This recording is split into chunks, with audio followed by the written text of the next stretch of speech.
Imagine a city of 1 million people, thriving without a single drop of clean water, until a revolutionary idea changed everything.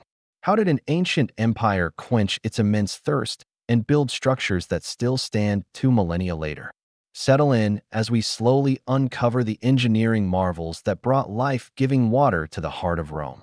When the sun slipped behind the distant hills and the last flickers of orange and gold bled out of the Roman sky, the aqueducts entered a quieter chapter of their daily life. By day, they were bustling arteries, teeming with workers, clattering. Carts beneath their arches, children darting into the spray of leaky joints, and the unceasing hum of city life. But at night, when the torches dimmed and the great avenues fell into a murmur, the aqueducts became something else entirely: silent. Patient guardians of the city's heartbeat, the Romans themselves rarely saw the aqueducts under moonlight. Most citizens were drawn into the warmth of their insulae or villas before darkness fully took hold, wary of the dangers the shadows concealed. The water, however, never stopped its journey. Hour after hour, even when the streets were empty, it slipped along the channels, moving with the same steady pace it had kept all day, heedless of time. Imagine standing in the countryside just outside the city walls. The air is cooler now, the scent of dry grass rising from the fields. The aqueduct's arches stretch away into the darkness, each one framing a sliver of moonlit sky. Above, the water channel, invisible from where you stand, carries its precious cargo toward the sleeping city. Somewhere far ahead, that water will spill into cisterns, trickle into fountains, and fill the quiet basins of public baths awaiting the morning's crowd. The night transforms the aqueduct into something almost otherworldly. The stone, pale in the moonlight, loses its harsh daytime outlines and takes on a softer, almost fluid quality. Owls perch on the highest ledges, their calls echoing faintly through the arches. A fox may dart across the dry ground beneath, pausing to glance upward at the strange, towering structure before vanishing again into the scrub. Closer to the city, there is still life in the darkness. The occasional lamplight flickers in a guard's hand as he makes his rounds along the maintenance paths. In the lower quarters, the faint splash of water from a fountain betrays the presence of a few late-night wanderers, perhaps a baker rising early to prepare bread, or a traveler arriving under cover of night.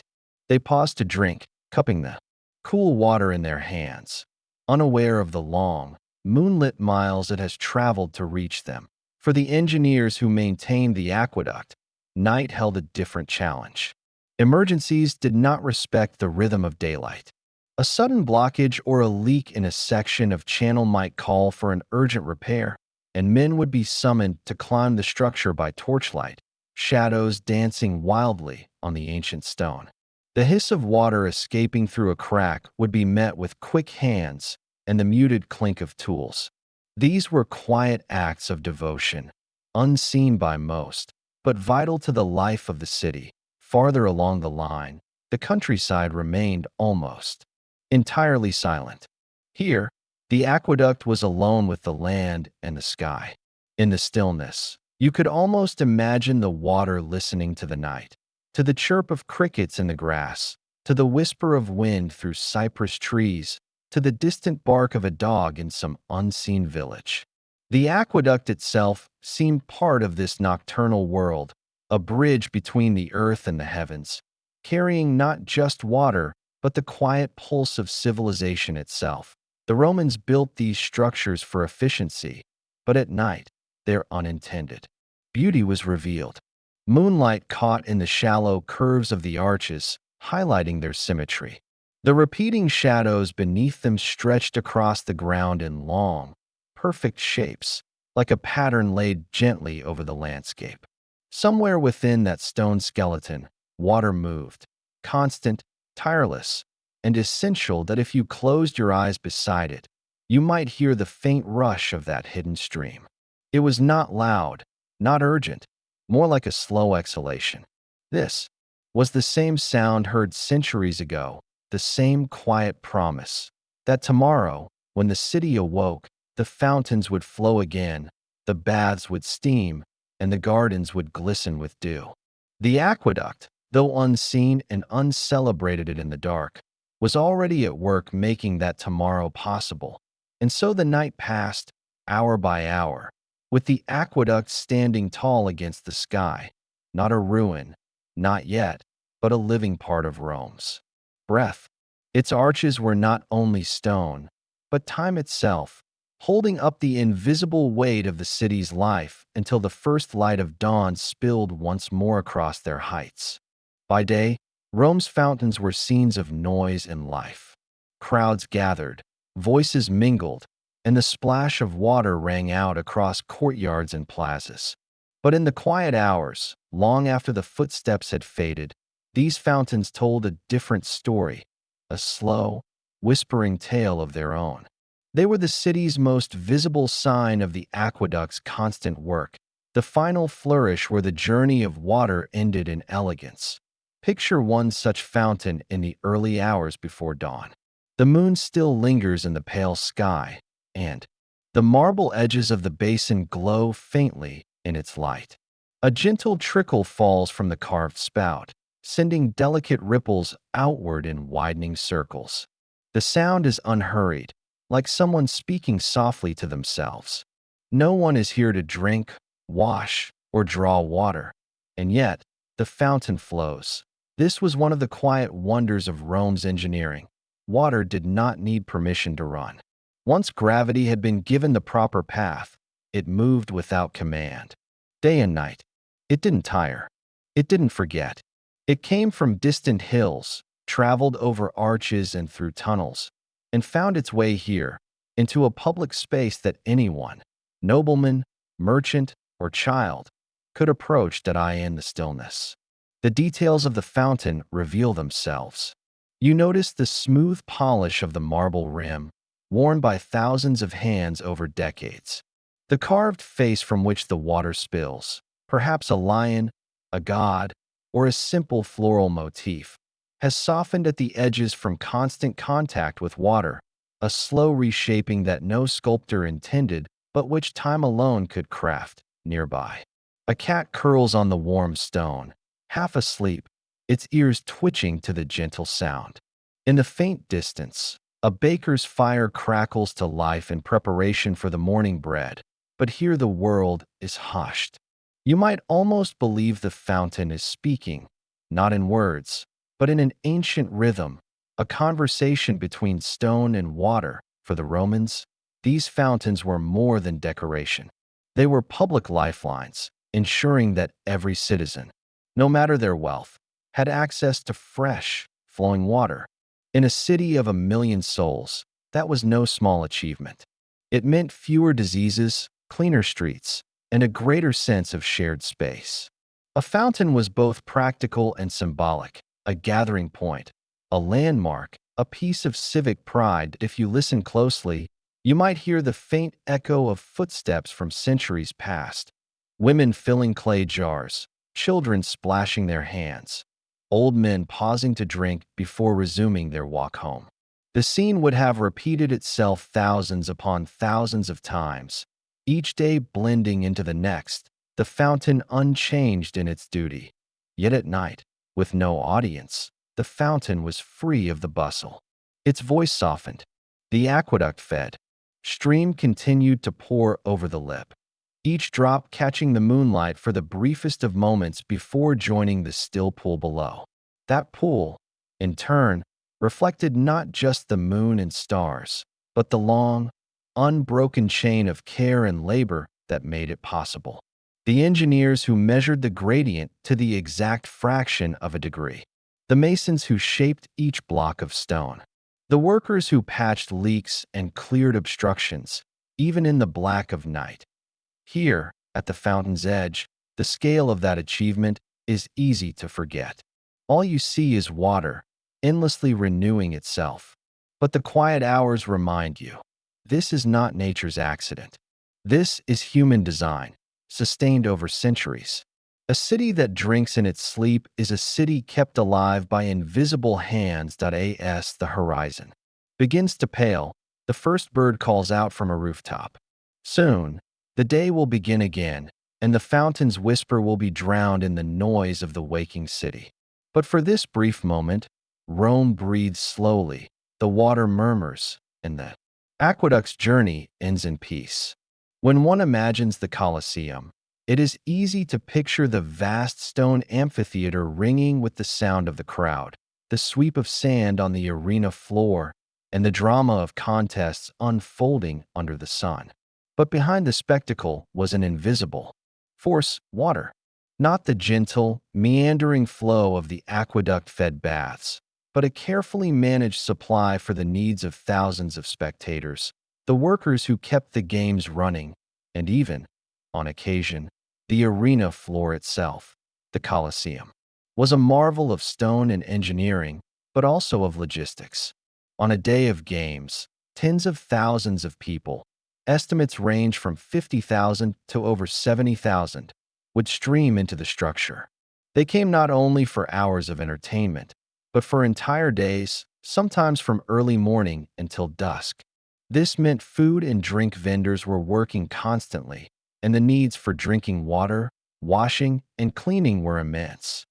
Aqueducts were the lifeblood of the Colosseum's infrastructure.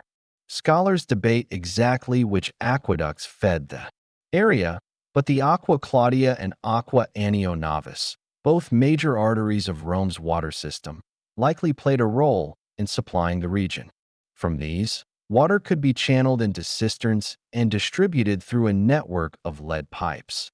The public fountains, lacus, near the Colosseum provided refreshment for visitors and workers alike. Vendors would draw from these fountains to fill amphorae, wooden buckets, and smaller clay vessels for distribution throughout the seating areas. This was not bottled mineral water with a label. It was, however, fresher and more reliable than any unregulated street source. But the Colosseum's relationship with water went beyond mere drinking supply. Ancient writers, such as Cassius Dio, suggest that in the earlier years of the amphitheater, the arena could be flooded for mock naval battles, naumachii. These spectacles, while rare in the Colosseum compared to earlier, purpose-built basins, would have required massive amounts of water, carefully controlled so as not to damage the arena's structure. Engineering theories suggest a system of sluices and underground channels could allow water to be let in and drained out rapidly. The later renovations to the Colosseum's hypogeum, the underground chambers, made such flooding impossible. Behind the scenes, water also served more practical purposes. The sands of the arena, for example, needed to be maintained between bouts. After a particularly bloody match, attendants would rake and smooth the sand, and sometimes sprinkle it lightly with water to keep dust from rising in great choking clouds under the afternoon heat. Water was also used to wash away blood, animal waste, and other debris, keeping the arena floor at least reasonably clean for the next performance. For the animals, lions, leopards, bears, elephants, water was essential. The hypogeum held cages and holding areas where animals waited, before being lifted into the arena by ingenious platforms and pulleys.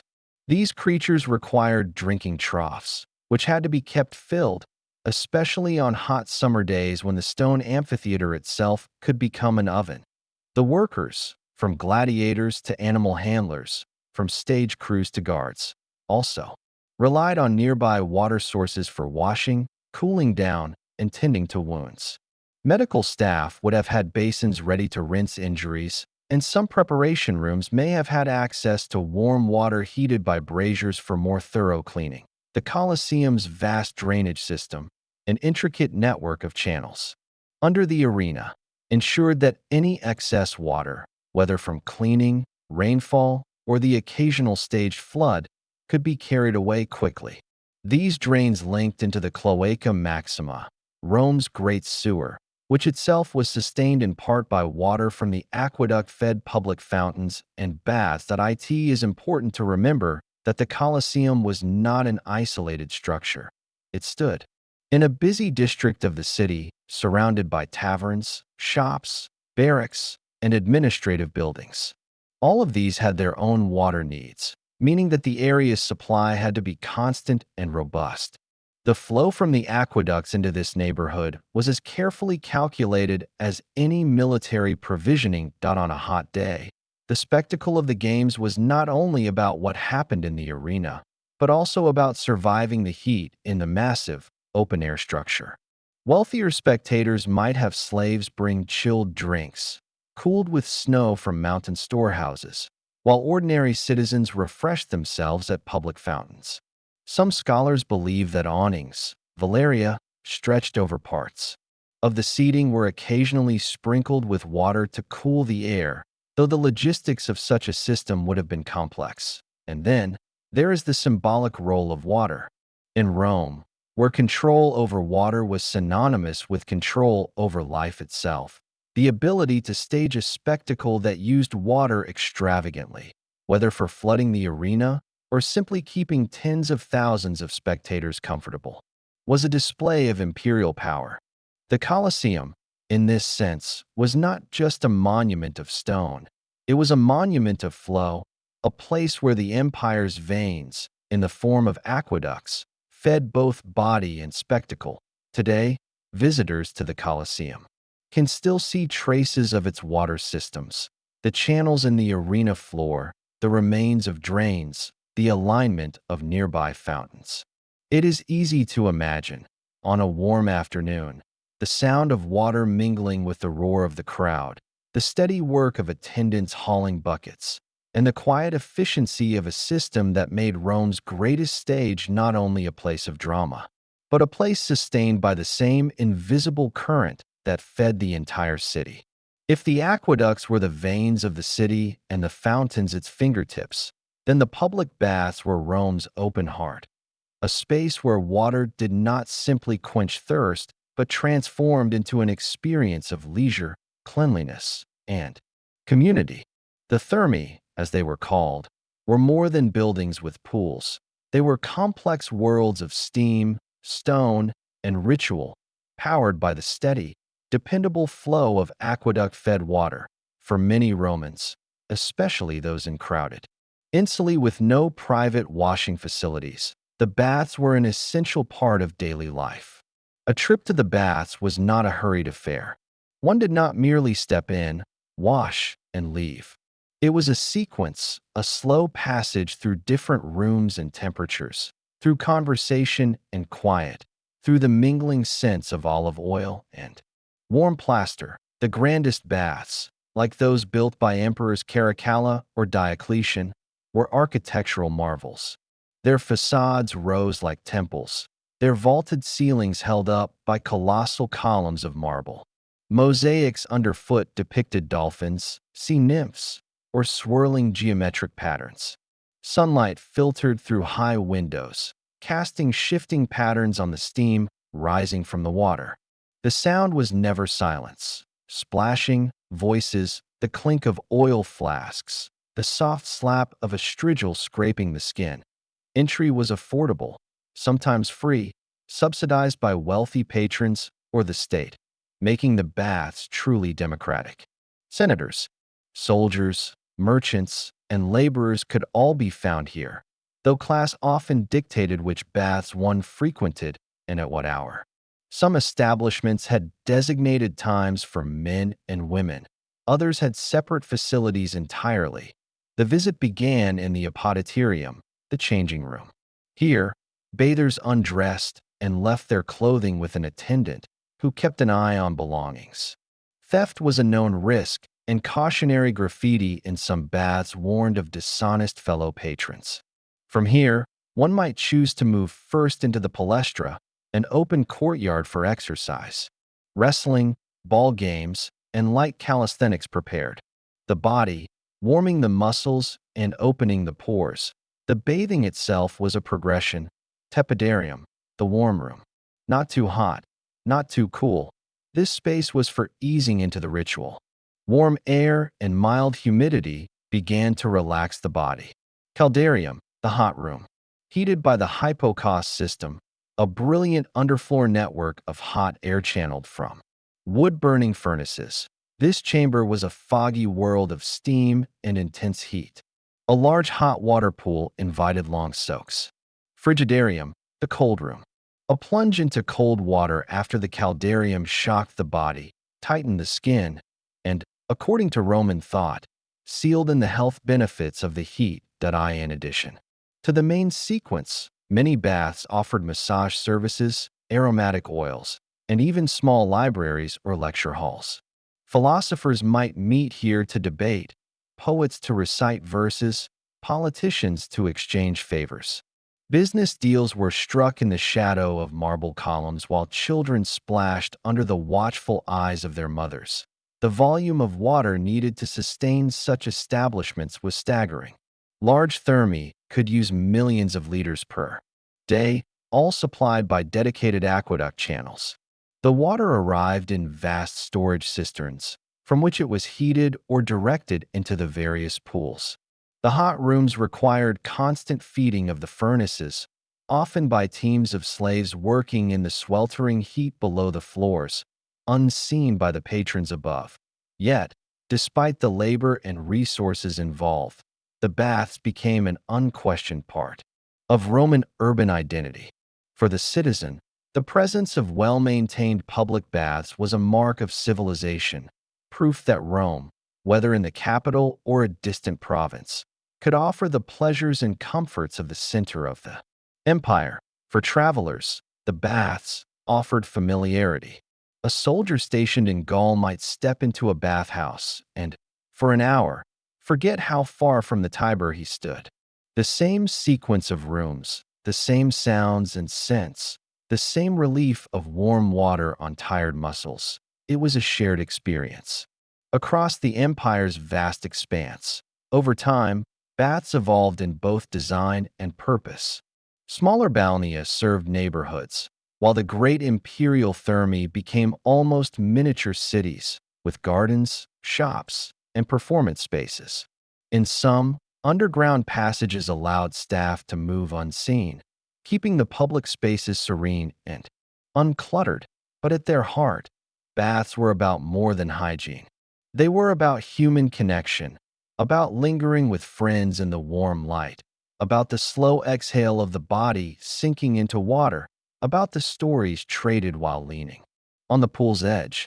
They were a shared luxury in a world where private luxuries were rare. When the empire began to falter, the baths suffered. Without the aqueducts, their lifeblood, the pools went dry. Hypocaust fires burned out. Weeds grew in the empty courtyards, and mosaics faded under the weather. Yet even in ruin, their vast walls spoke of a time when water, heat, and stone came together to create public joy. Some bath complexes were revived in the Middle Ages, repurposed for other uses. Others, stripped of their marble, became quarries for new buildings. But their influence lived on, in the hammams of the Islamic world, in the spas of Europe, in the very idea that public bathing could be as much about social life as about cleanliness. To step into a Roman bathhouse was to step into the embrace of water in motion, water given shape by human ingenuity. It was a gift of the aqueducts to the people, one that required engineering brilliance, civic investment, and the quiet labor of many hands. In their steam-filled halls, the empire's water reached its most human expression. To speak of Roman water without speaking of the baths would be like describing the Forum without mentioning its crowds, or the Colosseum without its roar. The baths, thermae in Latin, were not merely places to wash. They were vast, deliberate statements about what it meant to live in Rome, or in any Romanized city across the empire.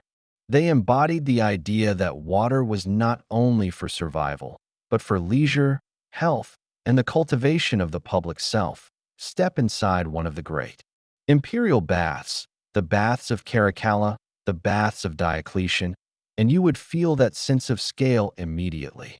The spaces were monumental, high vaulted ceilings that seemed to float, marble floors echoing under the footsteps of hundreds of bathers, mosaics underfoot depicting sea creatures, gods, or geometric patterns in lapis and gold.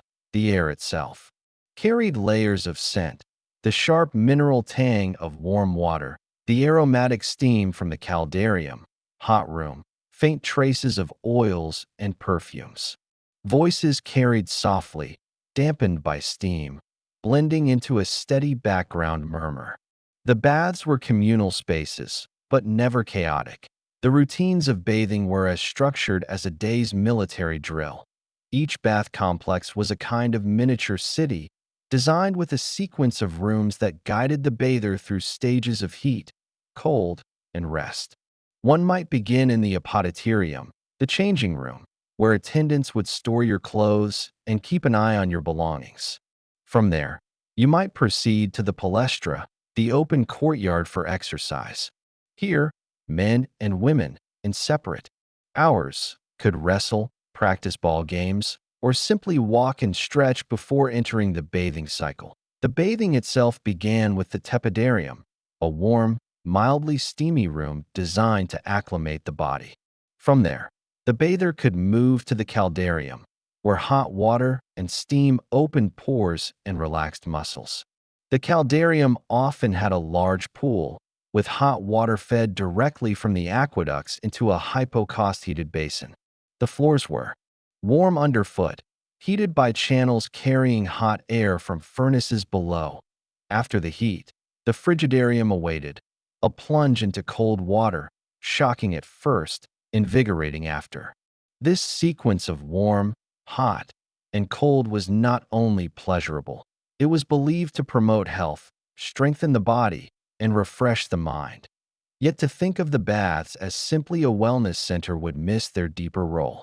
They were theaters of public life. Friends met to talk politics. Merchants struck deals. Poets recited verses. Philosophers debated under colonnades. Some bath complexes had attached libraries, lecture halls, or gardens, extending the experience into the intellectual and the aesthetic. The water that fed these palaces came from the aqueducts, carefully allocated so that the pressure and flow were enough to supply the vast pools without interruption. Engineers designed the baths with multiple entry points for water, using gravity to fill pools and overflow channels to carry away excess. Spent water was not wasted. It often went on to irrigate gardens or flush drains before leaving the city. The sheer quantity of water used was staggering. The baths of Caracalla, for example, are estimated to have consumed millions of liters a day. Yet this was not seen as extravagant. It was part of the Roman idea that public luxury was a mark of the empire's greatness. Entrance fees were modest, often just a small coin, and sometimes waived altogether during festivals or at the emperor's expense. This accessibility meant that the baths were not the privilege of the wealthy alone. They were the inheritance of every Roman citizen, and even many non-citizens within the empire's reach. Attendants, capsarii for the clothing rooms, balneators for the bath areas, kept the cycle moving smoothly. Furnace workers tended the prefurnium, the great fires that fed the hypocaust. Water inspectors ensured that flows were steady and temperatures within expected ranges. The baths were machines of comfort, and every machine needs constant tending to eye in the afternoons. When the baths were at their busiest, the spaces could feel like a festival ground. The splash of water, the hum of conversation, the rhythm of footsteps crossing marble. Children might be there with their parents, young men showing off athletic skill, elders sitting in shaded corners, recalling earlier days. The baths blurred the lines between classes. In the water, distinctions of wealth or status softened. The architecture amplified this experience. Tall windows let in shafts of sunlight that cut through steam like beams in a temple. Painted ceilings depicted open skies, making the rooms feel boundless. Statues of gods and heroes stood sentinel by the pools, reminding bathers that they moved within a space both civic and sacred as the empire aged. The baths became even more elaborate, some including heated floors in adjoining rooms, private cubicles for massage, and complex systems for alternating the temperature of pools throughout the day. But at their heart, they remained what they had always been, places where water and stone met to create a public ritual. When the aqueducts fell into disrepair after the collapse of the Western Empire, many baths fell silent. Without the constant inflow of water, the pools dried, the marble cracked, the hypocaust chambers cooled. In some cities, the shells of these grand buildings were repurposed as fortresses, as markets, as shelters, but their original purpose was never quite replicated. And yet, the legacy persisted. Modern public baths, swimming pools, and even spas trace their lineage to these Roman creations.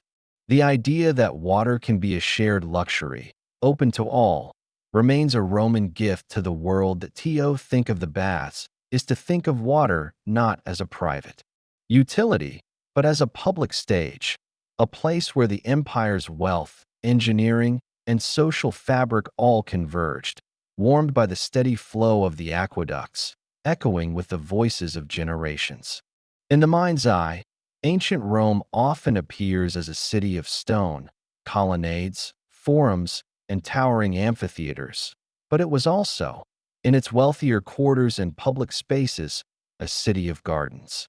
These were not simply collections of plants, but carefully crafted microcosms of nature, where water played as vital a role as sunlight and soil. To walk through a Roman garden at its height was to follow a journey shaped by flowing streams, splashing fountains, and the subtle glimmer of channels winding among green leaves. The aqueducts, so often imagined as feeding only the utilitarian needs of public baths and drinking fountains, also supplied these cultivated oases. In the private villas of the patrician elite, water was an art form. It did not merely arrive, it was choreographed. Thin jets arced into basins of white marble. Small rivulets traced their way through miniature artificial streams. Hidden clay pipes released delicate sprays over flower beds. Even the sound of water was part of the design, offering a gentle, perpetual murmur to soothe conversation or accompany an afternoon's reading. Some of the grandest examples lay outside the city, in the countryside estates of the wealthy. Take the Villa d'Este in Tivoli. Though later rebuilt in Renaissance times, its roots trace back to the Roman love of water features. Here, terrace gardens cascaded down a hillside, each level adorned with pools and channels. The skill of Roman engineers allowed water to be lifted, diverted, and guided in ways that transformed the landscape into a living sculpture. In public spaces, too, gardens thrived under the care of aqueduct-fed irrigation. The horti, vast garden estates once belonging to emperors, were eventually opened to the public. These included shaded paths lined with cypresses, orchards, heavy with figs and pomegranates, and open lawns where citizens might stroll. Aqueduct water, distributed through terracotta pipes, sustained the delicate balance between cultivated order and the wildness of nature. The design of these gardens often reflected more than aesthetic taste. They were deeply connected to Roman philosophy and ideas about life. The Stoics saw gardens as places of contemplation, where the slow trickle of water and the quiet growth of plants mirrored the steady rhythm of the mind. Epicureans embraced them as sites of pleasure, where a cool fountain on a summer's day might be as profound a joy as any banquet. From a practical standpoint, the irrigation of gardens was a small but telling example of the precision behind Roman water management. Engineers calculated gradients so that a single source could feed multiple pools without waste. Overflow water was collected in underground cisterns for reuse, ensuring that the luxury of green spaces did not come at the expense of more urgent needs. One can imagine the sensory experience. The scent of rosemary and laurel mixing with the faint mineral tang of the water, sunlight catching in droplets that leapt from hidden spouts, the quiet lap of a small pond disturbed by a breeze. Slaves, and gardeners tended to the plants, pruning roses, guiding vines, and ensuring that the channels remained clear. In some gardens, fish swam lazily in shallow basins, their movement sending ripples across the reflections of stone statues. Even for those without private estates, public gardens offered moments of escape. A citizen weary from the bustle of the forum could wander into the shaded peristyle of a temple courtyard, where a modest fountain murmured beside a bed of violets. Here, the rush of political life gave way to the unhurried pace of water and leaf, a rhythm that spoke of continuity and calm.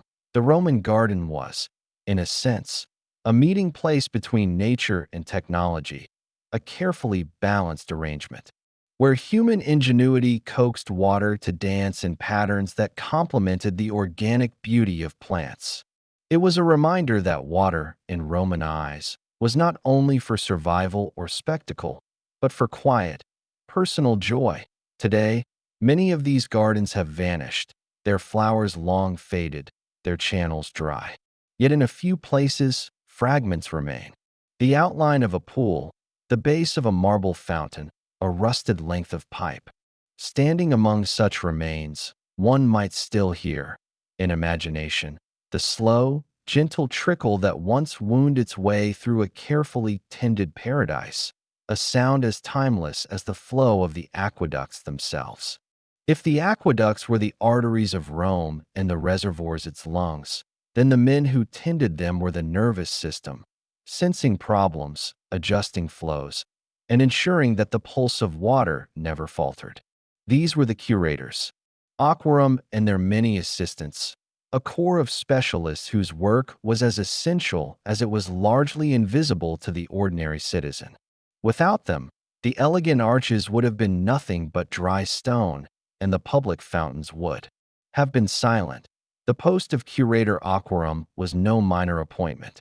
In the early empire, it was given to men of senatorial rank, often former consuls, who oversaw the entirety of Rome's water supply.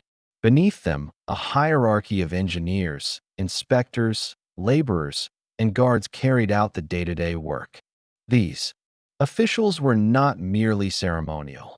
Their role demanded both technical understanding and the political skill to navigate competing demands for a resource that touched every corner of the city. The aquarii, watermen, formed the practical backbone of this system. They were assigned to specific aqueducts, reservoirs, or sections of pipe, and they walked their routes daily. Some patrolled the open countryside, inspecting channels for cracks, blockages, or damage from floods or earthquakes. Others worked within the city itself, climbing down into cisterns, checking sluice gates, and testing the flow to public fountains. They carried simple tools, picks, hammers, wooden paddles for scraping sediment, and sometimes more specialized equipment for lifting stones or adjusting lead pipe joints. Their knowledge was passed down through practice rather than formal schooling. An experienced waterman could tell by sound alone whether a sluice was operating properly or whether an underground leak was robbing a section of its pressure. Walking alongside a channel, he might pause, tilt his head, and hear the faint rush of water beneath the soil, a sign that a crack had formed in the conduit. In a world without pressure gauges or flow meters, such instincts were as valuable as any tool, but skill alone was not enough. These men also had to defend the system from theft. Water in Rome was free for public use, but private access required official permission, and in a city where property owners constantly sought advantages, unauthorized taps into the network were common. A well-placed lead pipe could divert a steady trickle into a private garden or workshop, depriving others downstream. The watermen were responsible for detecting and dismantling such illegal connections. Caught in the act, an offender could face fines, public shame, or even the loss of their property. This brought the watermen into direct conflict with some of the city's wealthiest and most influential citizens. A nobleman whose villa suddenly lost its private water flow might quietly attempt to bribe an Aquarius to look the other way while a new tap was installed. The best watermen resisted such offers. The worst succumbed, and in doing so risked both their careers and the stability of the system. The tension between public resource and private greed was a constant undercurrent in Rome's water politics. Maintenance was an endless task. The aqueducts themselves were not sealed pipes, but often open channels lined with stone and mortar, vulnerable to wind-blown debris, leaves, and silt. After storms, teams were dispatched to clear blockages, while masons repaired cracked sections before leaks could grow worse. In summer, when heat caused the mortar to dry and flake, repairs became urgent. A small leak could undermine an entire support pier if left unchecked. Cleaning the conduits was especially grueling. Workers would enter through inspection shafts, vertical openings spaced along the aqueduct, and scrape the sides of the channel to remove lime deposits. These mineral crusts, left behind as water evaporated, could narrow the flow over time, reducing capacity. In enclosed sections, the air was damp and heavy, lit only by oil lamps whose flickering light made every shadow seem to move. The work was slow, messy, and essential. Beyond the physical labor, the guardians of the water also kept records. Flow rates, repairs, complaints, and allocations were all documented on wax tablets, later transferred to more permanent archives. The Romans believed in administration as much as in engineering. What could be measured could be managed, and what was recorded could be defended in disputes. The curators aquarum themselves often walked the lines, both as an inspection and as a political gesture. To be seen in the countryside, speaking with laborers, examining sluices, and checking the clarity of water at a castellum was a way to demonstrate diligence. These visits also reinforced the chain of command, from senator to foreman to worker. Every link had to function for the system to run smoothly. Their role went beyond mere upkeep. The guardians also decided how to respond in emergencies. If an earthquake cracked an aqueduct far from the city, should the water be diverted entirely while repairs were made, or could a temporary bypass keep part of the flow alive? If a drought reduced supply, which neighborhoods would see reduced hours at their fountains? Such decisions could sway public opinion. A poorly timed restriction could spark unrest, while a well-managed crisis could earn lasting gratitude. The guardians of the flow worked in a world of contrasts, the grand vision of imperial water supply and the humble realities of mud, lime scale, and broken masonry. Their reward was rarely fame. Few names of ordinary aquarii survive in the historical record, though the occasional inscription thanks a particularly skilled or dedicated worker. Most labored in anonymity. Their legacy measured not in statues or triumphs, but in the simple fact that, day after day, water continued to flow, and perhaps that was enough. For the people of Rome, waking each morning to the sound of water spilling into the basin at the local fountain, the guardians of the flow were unseen benefactors. Their vigilance kept the city's lifeblood moving. One inspection, one repair, and one turn of a sluice at a time, in the quiet hours before dawn, when the streets were still and the city's fountains murmured softly in the dark. These men were already at work, walking the lines, listening to the hidden rush beneath the stones, ensuring that by the time the first light touched the Tiber, the aqueducts would carry another day's worth of life into the heart of the empire. If the aqueducts were the veins of Rome, the great public baths were its beating heart, immense spaces where water was not only a necessity, but a medium for leisure, culture, and politics.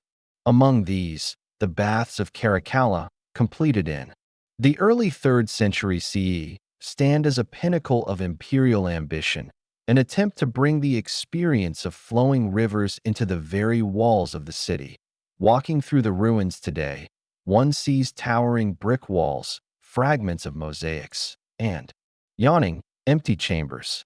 But in their prime, the baths of Caracalla were alive with motion, not just of people, but of water in all its forms, steaming, splashing, cascading, shimmering in vast pools. These baths were not a single room, nor even a single building, but a sprawling complex covering over 25 hectares. The supply for such a place was staggering. The Aqua Marcia, one of the purest and coldest of Rome's aqueducts, played a central role, supplemented by the Aqua Antoniniana, an extension specifically built to channel water into the complex. Each day, millions of liters flowed in, controlled by a network of settling tanks, lead pipes, and bronze valves. From there, the water was directed to different parts of the complex depending on its temperature and intended use. The frigidarium, with its cold pools, demanded a steady inflow of fresh, cool water. The tepidarium and caldarium, by contrast, required heated water warmed in massive copper boilers. These boilers, housed in the prefernia, furnace rooms, were fueled by an endless supply of wood. Their fires tended day and night. The heated water was piped directly into the hot pools, while the hypocaust system, an underfloor network of hollow bricks, carried warm air to heat entire rooms. It is worth imagining the sound of this place at its height. Water would have been everywhere, trickling in fountains, cascading from spouts into pools, lapping gently as bathers moved. Steam rose from the caldarium, curling into shafts of light from high windows. Outside, workers constantly fed the furnaces, hauled fresh fuel, and maintained the delicate balance of temperature and flow. For the average Roman citizen, the baths of Caracalla were not just for bathing. They were a place to meet friends, conduct business, exercise, listen to lectures, and admire art. The complex contained libraries, gardens, and even small shrines. Yet all of this was made possible only because the water arrived every day without fail. The aqueducts feeding this place were as vital as the stone walls themselves. The logistics of water management here were remarkable. Engineers had to ensure that water pressure was regulated so that pools were constantly full without overflowing. Overflow channels directed excess water into sewers, while the warm wastewater from the caldarium could be redirected for cleaning purposes. Pipes and conduits were built to be accessible for repairs, no small matter when dealing with a facility that might see thousands of visitors in a single afternoon. One of the most fascinating aspects is how the baths embodied the Roman ideal. That water should be shared. Even the poorest citizens could bathe here for a minimal fee, their experience enriched by the same engineering excellence that served senators and generals. The grandeur of the baths, their soaring vaults, intricate mosaics, and rich marble, was an architectural statement of generosity, but also of control. The emperor who could provide such a gift was not just a ruler, but a patron of the people's daily comfort. Today, the skeleton of the baths of Caracalla still inspires awe. The great empty pools, now dry, hint at their former reflections of sky and ceiling. The niches where fountains once poured now hold only air and shadow. But the imagination can fill them again. The blue shimmer of water, the warm echo of voices, the soft splashes of swimmers in the frigidarium, the hiss of steam in the caldarium, the quiet dripping in shadowed corners.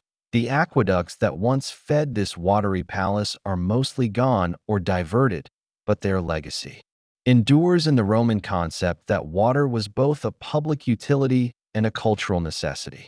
The baths of Caracalla, in their prime, were proof that engineering could serve not only survival, but beauty, pleasure, and civic pride. They were, in a sense, a river contained in stone, flowing eternally within the boundaries of a city's heart, at least for as long as the empire's will and resources could sustain it. In the Roman world, the fountain was far more than a decorative feature. It was the face the city chose to present to its people, the visible proof that the aqueducts were doing their silent, ceaseless work. While much of the water system was hidden, buried channels, covered conduits, underground distribution tanks, The fountains brought that hidden labor into the open, letting water dance in the sunlight for all to see. In Latin, a public fountain was called a lacus, and though the word simply means basin or pond, the meaning was richer in the streets of Rome. These fountains were the lifelines of neighborhoods. Not every household had running water. In fact, most did not. So the nearest public fountain was where one fetched the day's supply for cooking, cleaning, and drinking. A typical neighborhood fountain might be nothing more than a stone basin fed by a steady stream of clear water from the aqueduct system. But even the simplest examples were designed with care. Carved edges, inscriptions recording the name of the official or benefactor who had commissioned it, sometimes a small statue watching over the flow. The water was continuous, day and night, for the system lacked taps or valves in the modern sense. What came from the aqueduct had to go somewhere, and fountains were one of the key outlets. In larger squares or near important temples, the fountains became more elaborate. Bronze spouts shaped like lion heads or mythical creatures sent water into multi-tiered basins. The constant motion kept the water fresh, preventing stagnation. People came here not only to collect water, but to meet, to exchange news, to linger. In the cool spray during the summer's heat, one can imagine the rhythm of such a place. The clatter of amphorae being set down, the soft slosh as they were filled, the occasional impatient word when someone lingered too long at the spout, the chatter of children daring each other to dip their hands into the falling stream. A fountain could be as busy as a marketplace, especially in the morning when households were replenishing their stores. Rome's grandest fountains were feats of both engineering and art. Some drew directly from the castella, the large distribution tanks where aqueduct water was sorted for different uses. Others took advantage of surplus flows from baths or palaces, recycling the water before it exited the city through drains. These monumental fountains were statements. Here is the abundance of Rome, flowing freely, available to all. Consider the Meta-Sudans, a now-lost fountain that stood near the Colosseum. Shaped like a tall, tapering cone, it allowed water to trickle down its sides in thin sheets. Its very name, the sweating cone, spoke to its gentle, continuous moisture.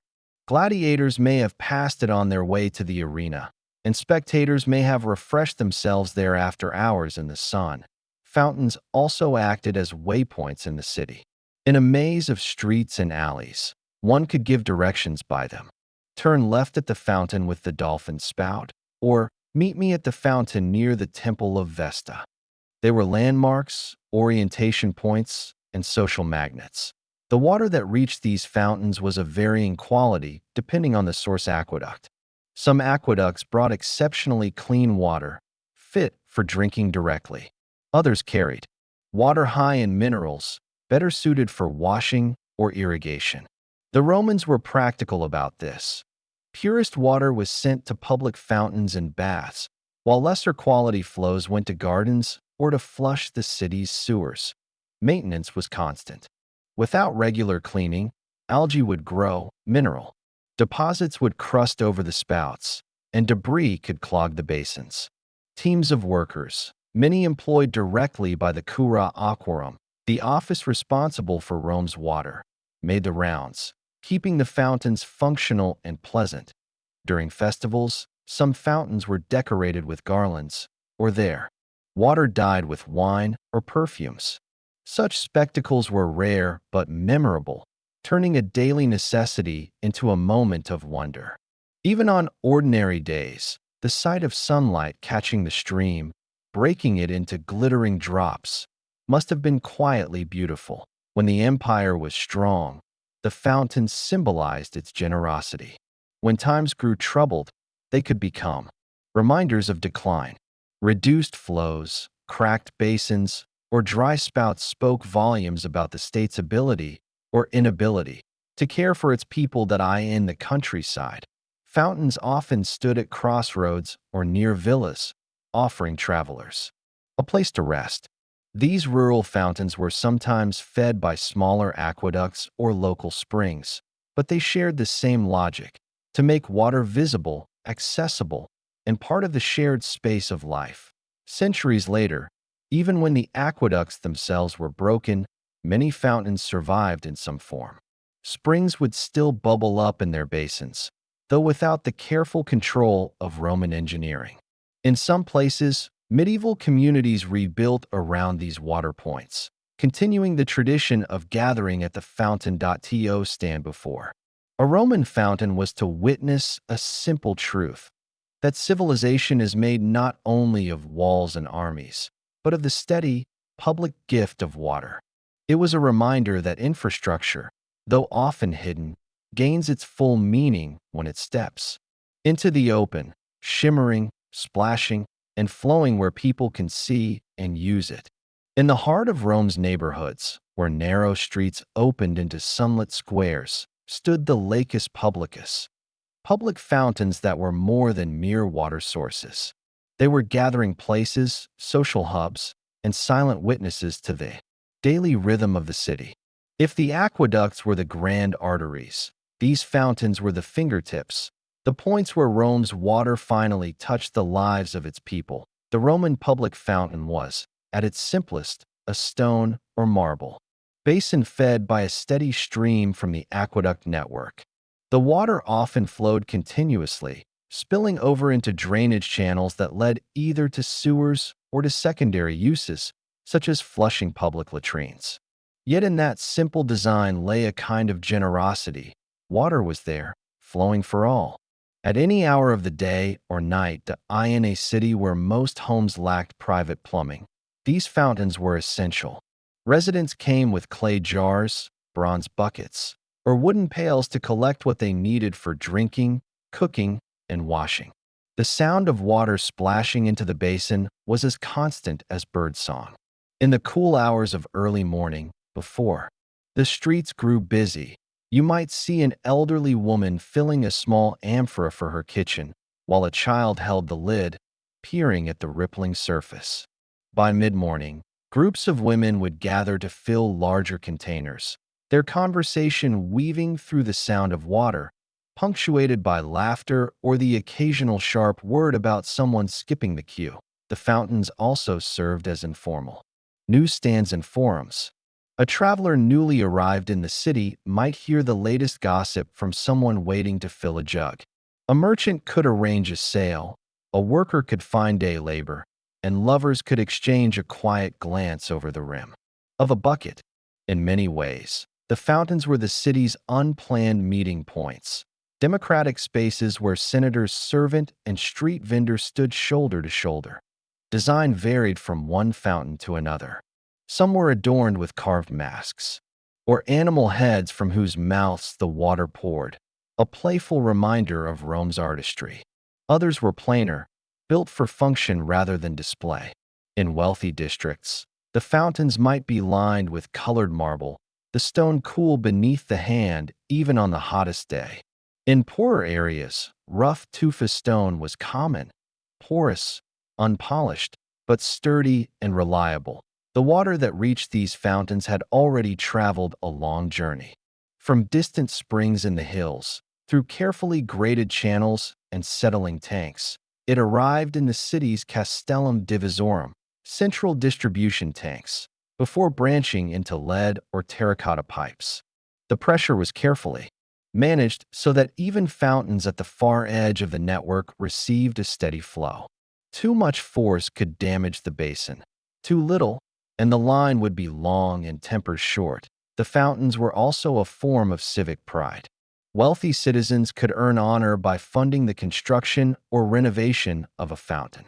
An inscription might record their name and the date, a quiet way of tying themselves to the lifeblood of the community. For those unable to build great temples or sponsor lavish games, a well-made fountain offered a lasting gift to the city, and one that was appreciated every single day. Children loved the fountains for reasons beyond thirst. In summer heat, they would splash their hands or lean over to watch the shimmer of light on the water's surface. Sometimes a small coin would glint at the bottom, tossed there as a charm for luck. On festival days, garlands of flowers might be draped along the edges, the petals drifting on the ripples like fragments of a procession. For the practical-minded, fountains were also places of work. Water carriers, men and boys with strong backs, filled large jars or goatskin bags to deliver to households willing to pay for the convenience.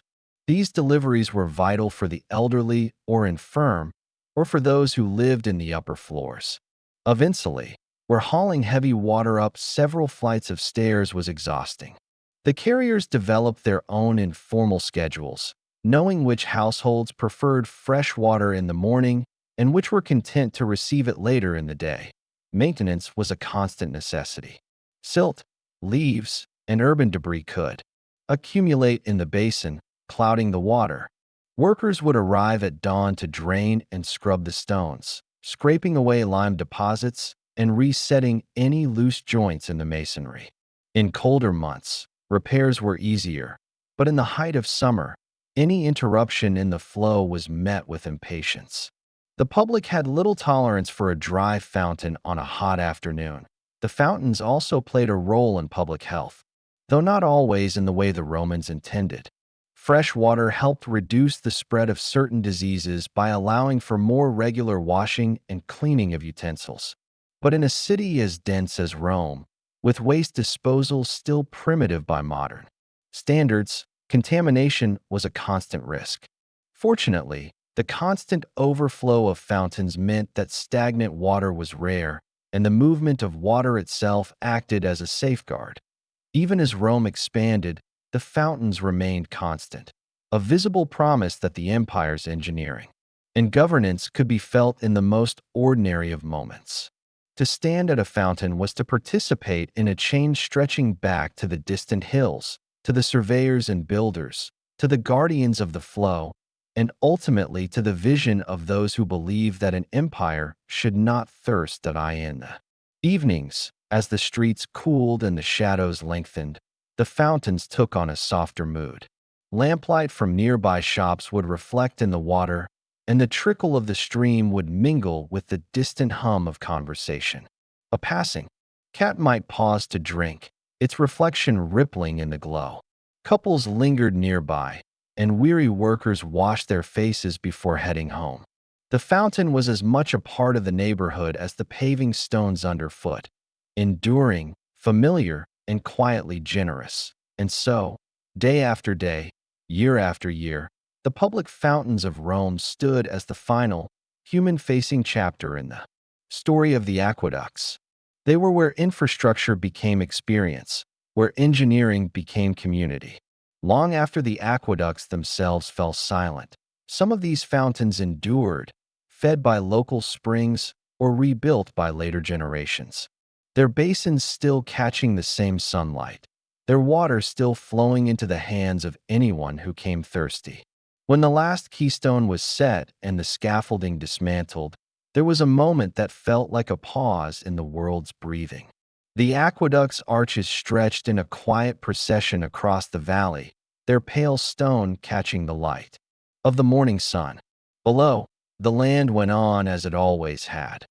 Farmers guiding oxen through furrows, children chasing each other along dusty lanes, smoke curling lazily from the roofs of clustered homes. But above, in the narrow channel that crowned the great line of stone, something new would soon begin to move. Before water could flow, there was testing. Roman engineers, ever wary of haste, walked the length of the channel, checking the waterproof lining with their eyes and hands. This lining, a mixture of lime, volcanic ash, and tiny fragments of pottery, was smooth, almost polished, and designed to resist both seepage and the slow erosion of constant movement. Any crack, even one no wider than a strand of hair, could grow over time, leaking away the lifeblood of the city. So the engineers knelt, their fingers tracing the surface, their tools ready to scrape, patch, or reseal. When the channel was deemed worthy, it was time to open the gates upstream. Somewhere, far from the city's noise, a spring bubbled clear and cold from a hillside. Roman masons had encased it in a stone catchment, guiding its output into the aqueduct's first stretch.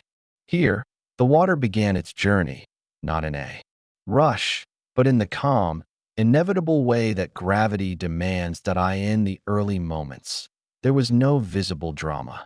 The water crept along the channel at a steady pace, whispering against its walls. Where the gradient steepened slightly, it made a sound, like soft applause.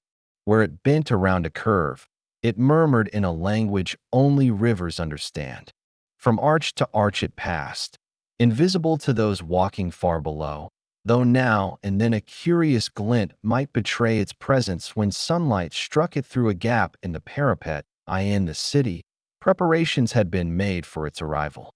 Public fountains stood waiting, their basins clean, their bronze spouts polished to a soft gleam.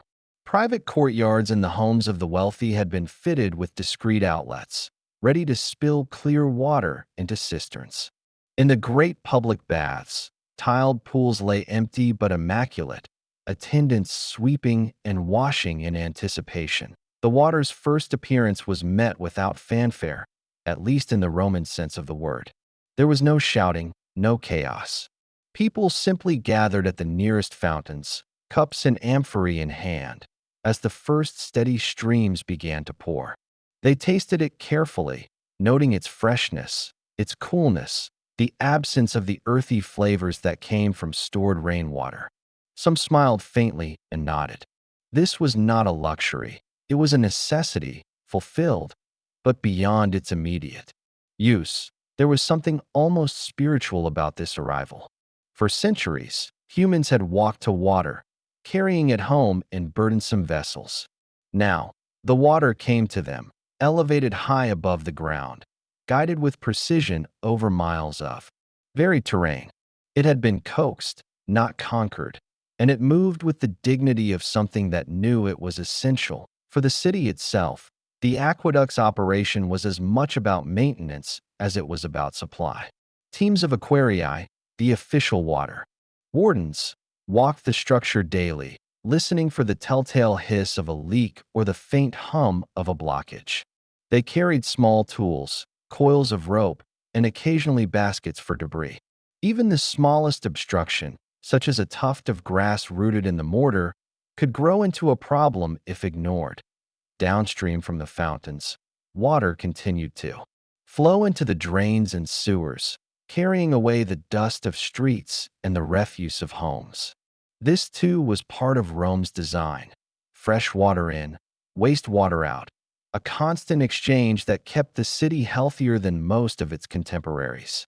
Visitors from distant provinces often remarked on the cleanness of Roman streets, though, in truth, the work was never done, and even with such infrastructure, the city's sheer size kept the laborers busied at night.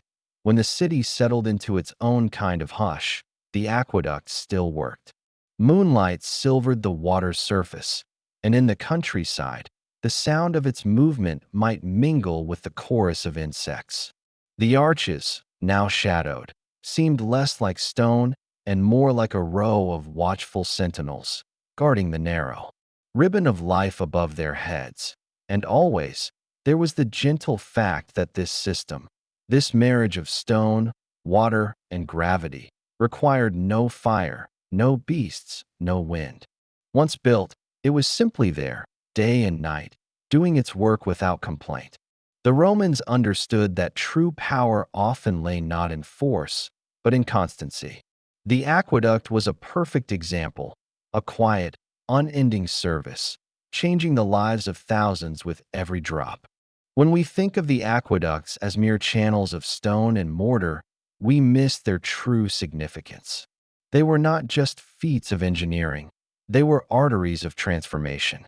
To watch the city of Rome before and after the arrival of abundant water would be like watching a dry field slowly green under a gentle rain.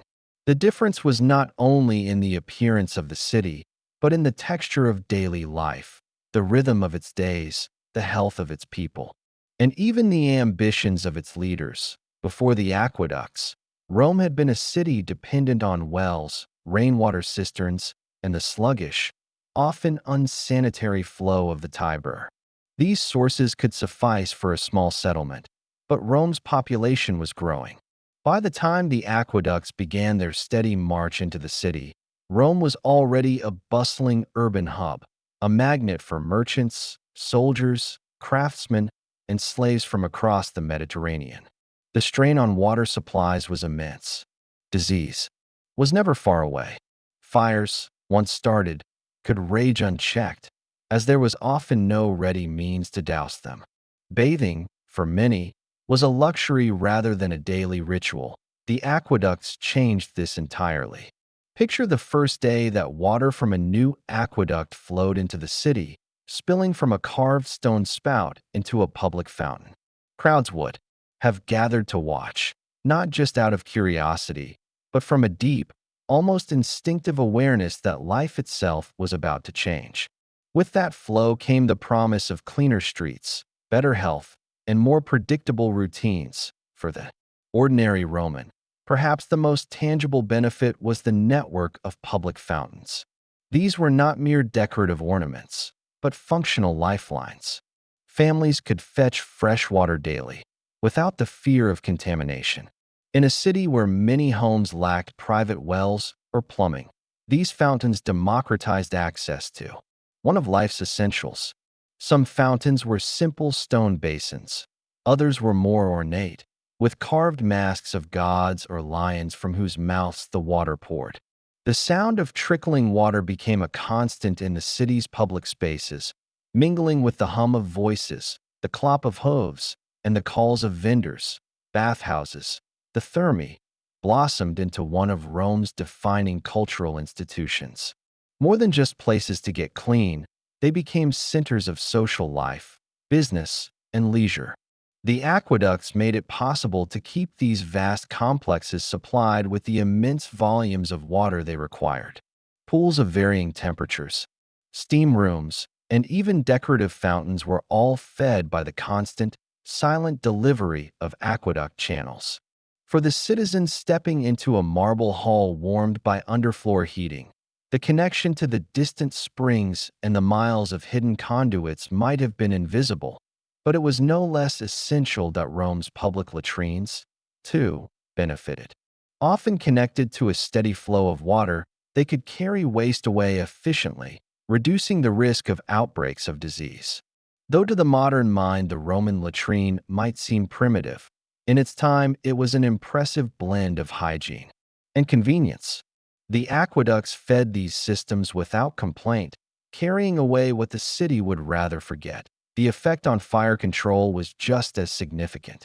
With reservoirs and water towers supplied by the aqueducts, Rome had a better chance of stopping flames before they could consume entire districts. This, in turn, encouraged denser building in certain areas, knowing that water could be available in times of crisis. Economically, the impact was profound. Cleaner water meant healthier citizens, fewer days lost to illness, and greater productivity. Craftsmen and artisans who relied on water, from tanners to dyers to metalworkers, could depend on a more reliable supply. This encouraged specialization, growth in trade, and the creation of goods for both local use and export. The distribution system within Rome itself was a marvel in miniature. Water from the aqueducts would often first arrive at a castellum divisorium, a distribution tank. From here, channels or pipes carried it to different parts of the city, each regulated by sluice gates. Priority might be given to public works like baths, fountains, and latrines, with private homes and gardens following. This system required careful oversight. Officials known as curators aquarum managed the city's water network, ensuring that the flow was neither wasted nor stolen. Water theft, tapping into an aqueduct illegally, was a punishable offense, though it remained a temptation for some. In wealthier districts, private homes and villas could be connected to the aqueduct system, bringing running water directly indoors. These homes might feature small personal fountains, ornamental pools, or even indoor baths. In poorer districts, the public fountains remained a great equalizer, reminding all citizens that the aqueducts served the whole city. The transformation brought by the aqueducts was not only physical but psychological. A city with an abundant water supply could imagine greater things: more public baths, more grand fountains, more green gardens in the heat of summer. The water allowed Rome to grow beyond the constraints of geography, to plan in terms of what could be built rather than what could be sustained. It fostered a sense of permanence, as though the city's lifeblood would flow forever, unimpeded. Yet perhaps the most poetic change was in the city's soundscape. The trickle of fountains, the rush of water through bathhouse channels, the distant murmur from aqueduct-fed basins, these became part of Rome's daily music. Water was no longer just a necessity. It was a presence, a companion to urban life, a constant whisper of the empire's reach and resourcefulness. Though the aqueducts are most often remembered for their sweeping arches and graceful stone lines cutting across the countryside, their true genius was not simply in carrying water from one point to another. It was in managing that water, capturing it, settling it, storing it, and releasing it in a measured rhythm that matched the pulse of the city. This hidden choreography was carried out in a network of reservoirs, cisterns, and settling tanks that formed the lungs of Rome's water system. At the heart of this system were the castella, distribution basins that acted as both storage and regulators. Each aqueduct, upon reaching the city, often terminated in a main castellum aquae. This was not a grand public building, but a functional space, often enclosed, with channels entering at one end and a series of outlets at the other. Here, the water would slow, allowing heavier particles to settle at the bottom, while the clear surface water was divided into separate pipes. Some pipes led to public fountains, others to the baths, and a select few to private residences of the elite who had secured the privilege and paid handsomely for it. The act of slowing water to let impurities drop was as much about health as it was about clarity. Although the ancients did not understand germ theory, they understood the value of clean-looking water. The reservoirs reduced visible silt and debris, and though invisible dangers remained, this settling process made the water more appealing and less likely to clog the city's complex pipework. Further upstream, before the water even reached the city, smaller settling tanks were positioned along the aqueduct's length. These were particularly important when the source was a river or spring prone to seasonal changes. In the wet season, these tanks caught excess runoff and trapped sediment brought in by rains. In the dry season, they served as modest reserves, evening out fluctuations in flow. Large covered cisterns, piscini limarii, provided longer-term storage. Some of these were vast underground chambers, cool and shadowed, their vaulted ceilings supported by rows of brick or stone pillars. A visitor stepping inside one of these cisterns might hear only the soft echo of dripping water, the air damp and cool even in the heat of summer. They were engineering marvels in their own right, designed to maintain water quality by limiting exposure to sunlight, which could foster algae growth. That Rome's larger bath complexes sometimes had their own dedicated cisterns, ensuring that their needs would not disrupt the wider city supply.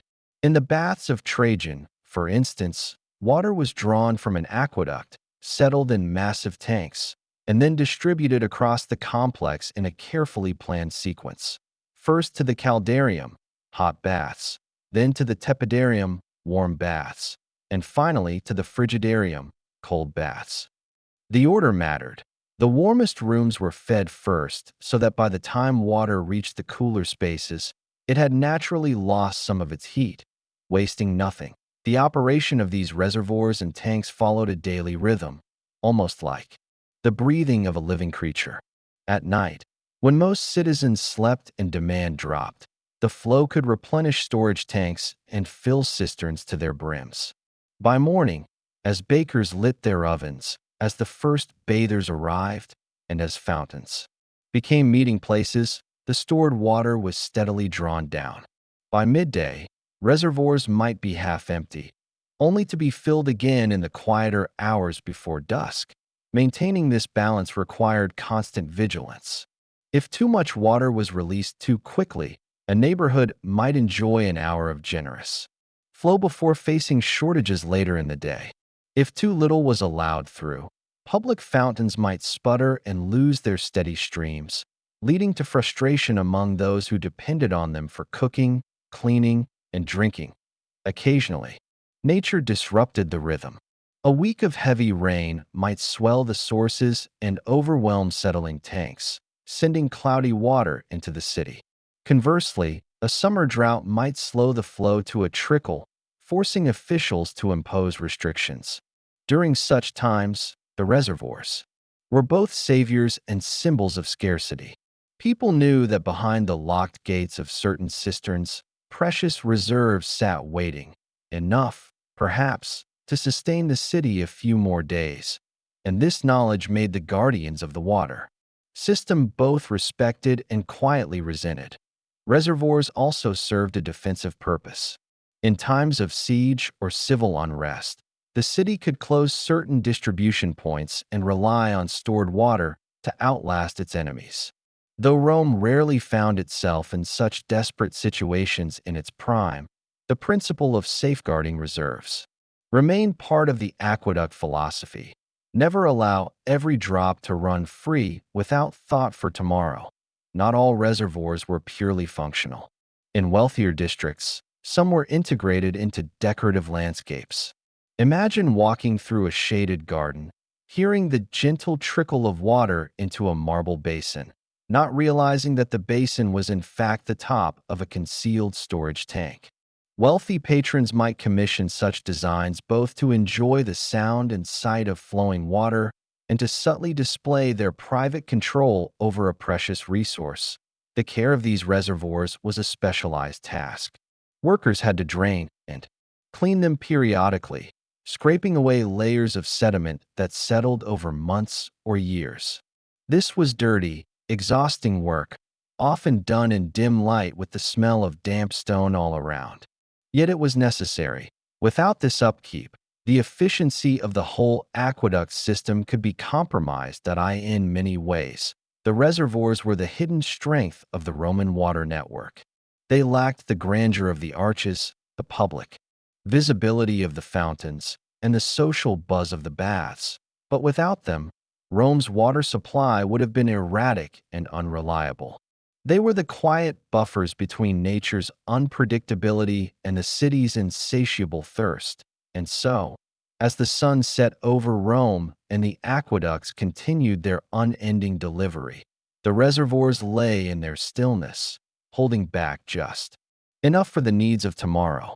In that silent darkness, beneath brick vaults and stone arches, the city's future was measured out in gallons, each one a drop of stability in the life of an empire. There is something almost imperceptibly soft about the way water moves through time. When we think of history, our minds may conjure battles, speeches, and the sudden clang of decisive events. But here, with the aqueducts, the current is different. It is slow, quiet, and steady. It drifts along like the steady breath of a sleeping city, never asking for applause, never rushing to make itself known.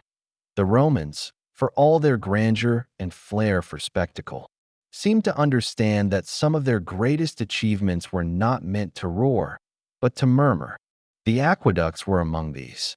They were not monuments built to dazzle for a day.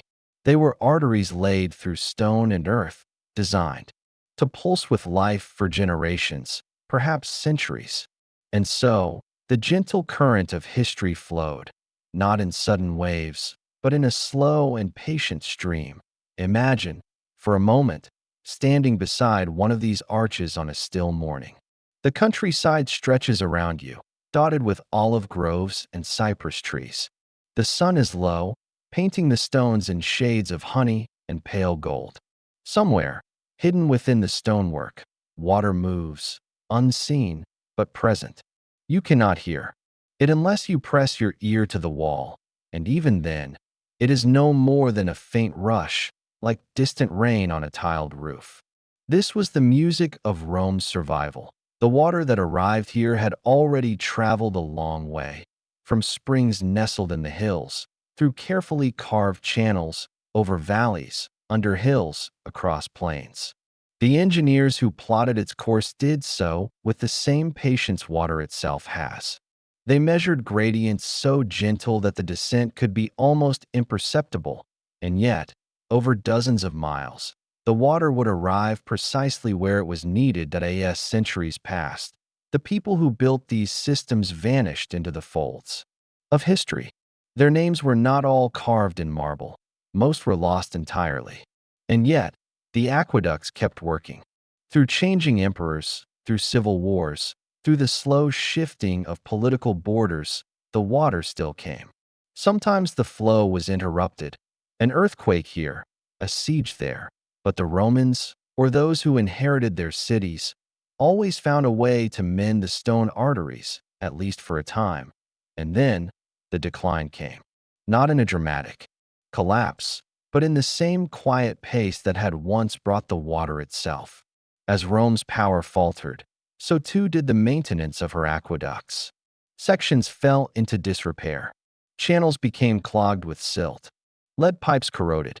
In some places, the arches stood intact but hollow, carrying nothing but air and wind.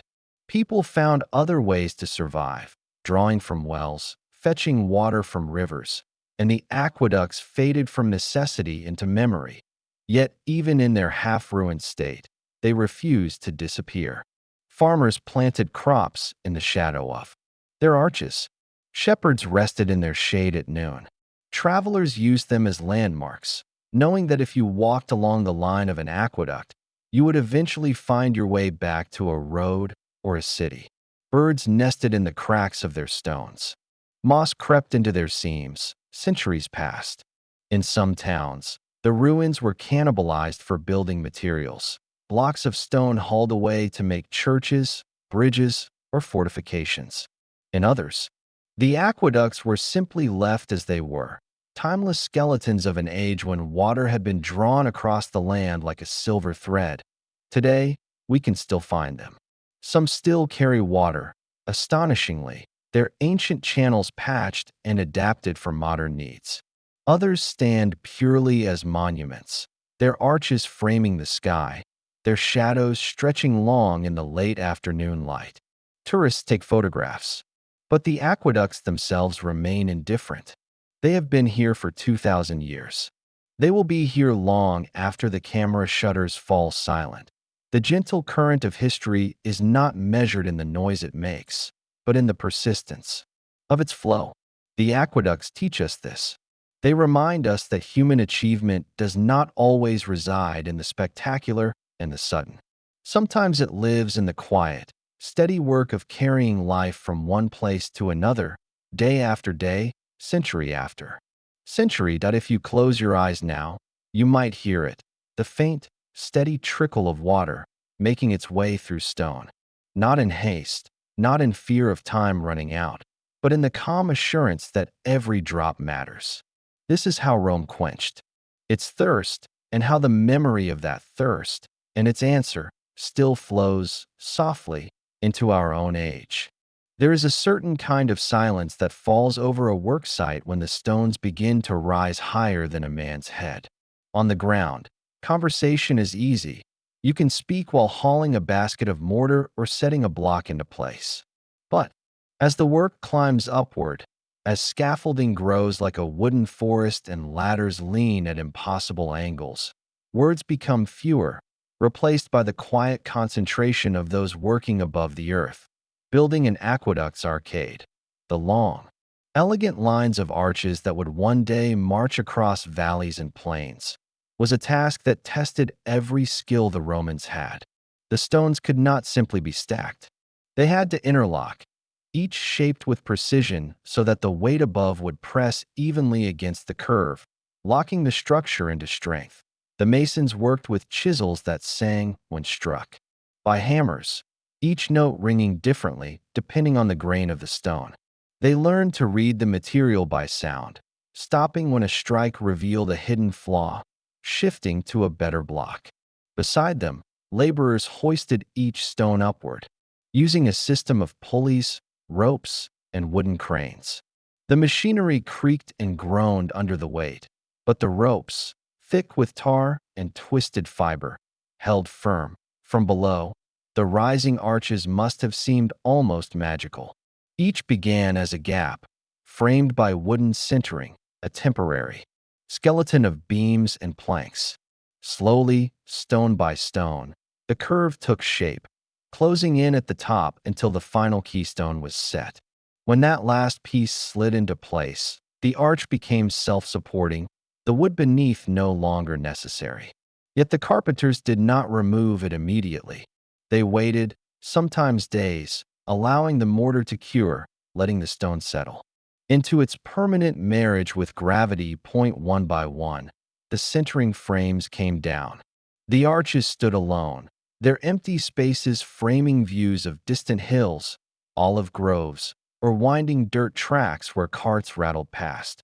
Sunlight passed through, in great sheets, casting rhythmic shadows across the ground. The air seemed different up here, thinner, touched by wind, carrying the smell of crushed stone and fresh lime mortar. As each arch was completed, the water channel above it extended further.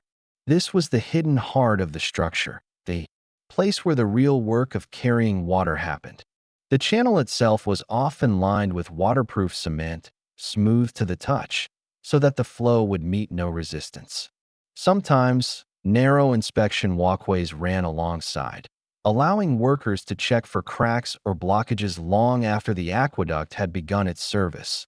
The workers knew that one weak arch could doom an entire section. If a span failed, the water's journey would be interrupted, forcing repairs that might take weeks. So they built with care, aligning each block to perfection, hammering wedges of stone or lead to ensure no shifting under weight. The sound of their labor, the thud of a mallet, the hiss of a saw against timber, the scrape of a trowel, was steady, unhurried, and without waste. From afar, travelers would see these rising lines and know that Rome's influence was reaching them. An aqueduct was not merely a utility. It was a statement, visible for miles, declaring that the empire could bend nature to its will, that it could summon water from mountains and send it walking across the sky to any place it wished. At night, the scaffolding stood empty, ghostly against the starlit sky. The workers slept in camps nearby, their beds simple mats, their meals of bread and olives eaten with quiet satisfaction. Some nights, the wind would whistle through the unfinished arches, making a sound almost like voices, the murmured conversation of the stones themselves, settling into their new positions. In the morning, work resumed. The first sunlight warmed the stone, and tools clinked against metal hooks as workers climbed into position. A crane arm swung, lowering a new block into the mason's waiting hands. Slowly, the line of arches crept further, each one exactly like the last, yet each with its own place in the grand design. When the final arcade in a section was completed, the effect was almost too graceful to be practical. A ribbon of stone lifted into the air, carrying something invisible but essential. The Romans had taken the simplest of elements, gravity, stone, and water, and turned them into a structure that seemed to belong to both earth and sky. The arches would stand for centuries, some surviving long after the empire that built them had crumbled. Birds would roost in their heights, moss would grow in the joints, and shepherds would pass beneath them without giving thought to the hands that placed each stone. Yet in their perfect curves, the memory of the builders remained, silent and steadfast as the day they were raised. Long before the first stone was set, before the arches rose against the horizon, before even the idea had fully taken shape in the mind of an emperor or an engineer, there was a simple question. How far could water go if guided by human hands? The Romans were not the first to ask this question. Civilizations before them had carried water in channels, carved into the earth, lined with clay, even raised in wooden troughs. But the Romans had an appetite for scale. They lived in cities that strained against their own boundaries, in towns that drew in people from the countryside until the streets overflowed with voices, markets, and the daily clamor of life. A growing city needed more than walls for defense. It needed a constant, reliable drink. In the quiet hills outside the city, surveyors began their work. These men, often anonymous to history, walked the land with measuring rods, plumb lines, and an instrument the Romans called the courtyards, a kind of giant level, often more than 20 feet long, with a groove for water so they could judge the slope with absolute precision. A single mistake, a slope too steep or too shallow, could spell failure. The goal was deceptively simple: a channel that would carry water downhill at the gentlest possible incline, so that gravity would do all the work. The gradient might be no more than a hand's width drop over 100 feet, barely perceptible to the naked eye. And yet, stretched over dozens of miles, that faint descent would be enough to bring a spring's gift all the way into the heart of Rome. The measurements were slow, deliberate, almost meditative. Surveyors set their tools in the grass, sighted across valleys, marked points with stakes, and moved on. They waded through streams to check their sources, trudged up rocky slopes to fix a line of sight, paced the same ground again and again until the numbers agreed.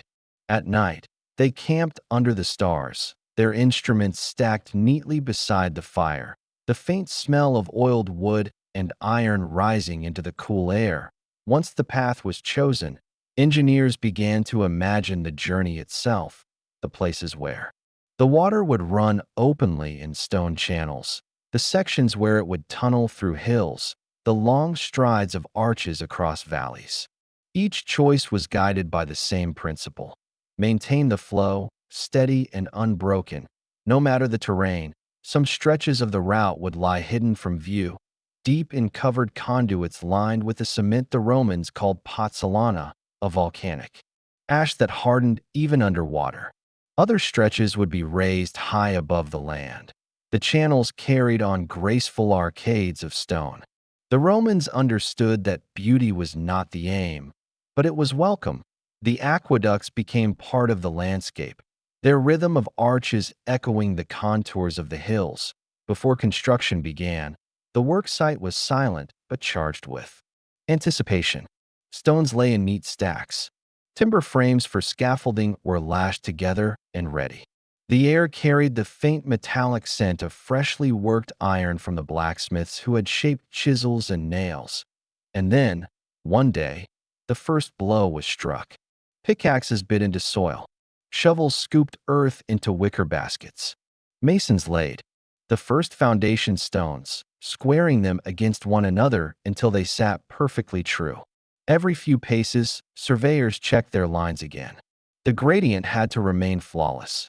Too much fall, and the water would rush dangerously fast, eroding its own channel. Too little, and it would stall into stagnation, collecting silt and breeding decay. Weeks became months, months became years. The aqueduct grew, stone by stone, section by section, until it seemed to march across the land like a giant's causeway. Laborers sang to keep rhythm as they hauled baskets of mortar. Foremen called out instructions in the din. Above it all, the lines of the channel crept onward, unwavering.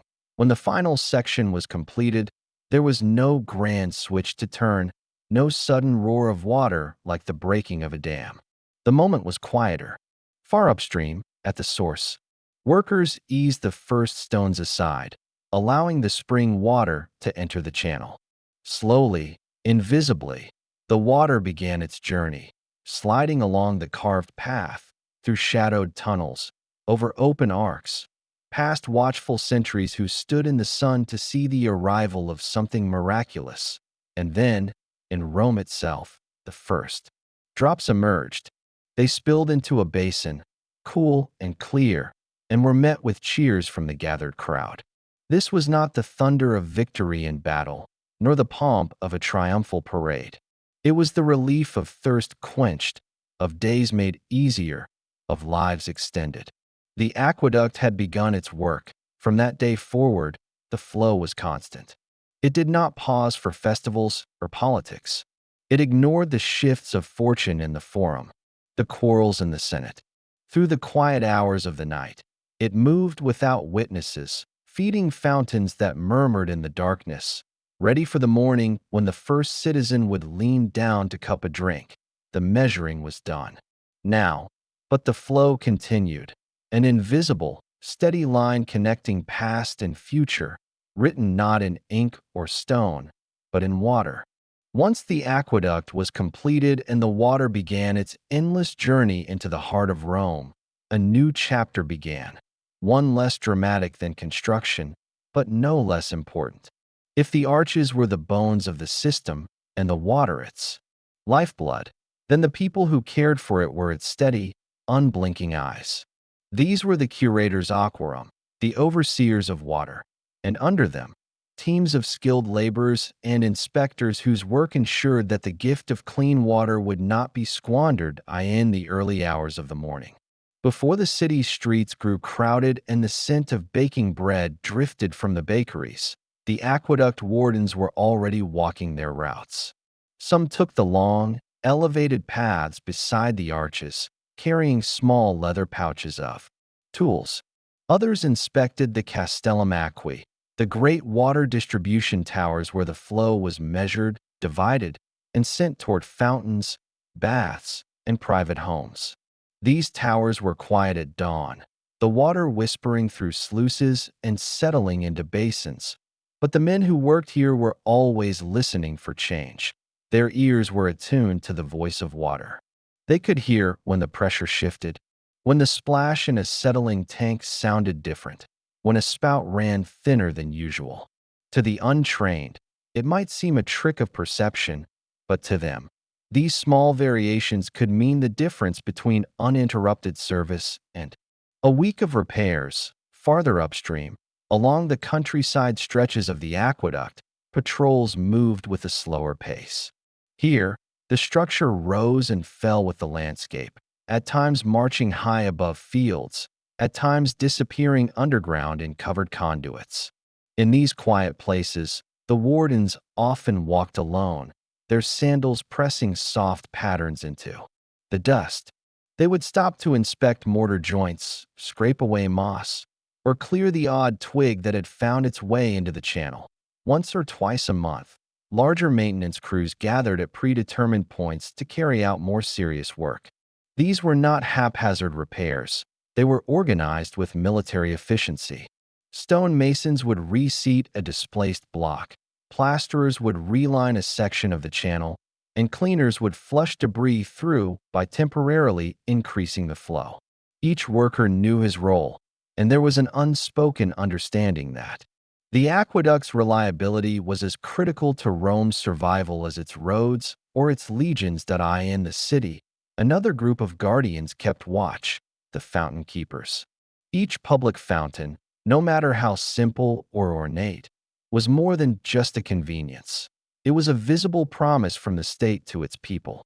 These keepers ensured that spouts did not clog, that basins were free of stagnant patches, and that overflow channels led water away without creating muddy puddles in the streets. They also acted, informally, as local witnesses, noting which neighborhoods used more water, which households collected more than their fair share, and which children liked to dangle their hands under the flowing streams until scolded. Bath complexes, too, had their own specialists.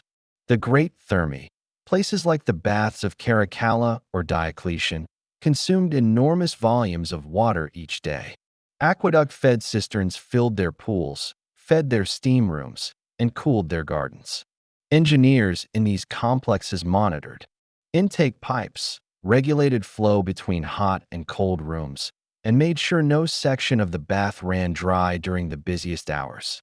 If something failed here, it was not just an inconvenience. It was an insult to the very idea of Roman leisure. Behind all of this was a network of law and regulation. Rome's water laws were not casual suggestions. They were binding rules, enforced by appointed officials. Unauthorized tapping of an aqueduct channel, for example, was a punishable offense. Fines could be severe, and in some cases, repeat offenders faced harsher penalties. Water theft was not just a matter of personal gain, it threatened the health and stability of entire districts. The aqueduct system was also, in a way, a mirror of the empire's values. It demonstrated Rome's belief in order, in the power of human planning over the unpredictability of nature.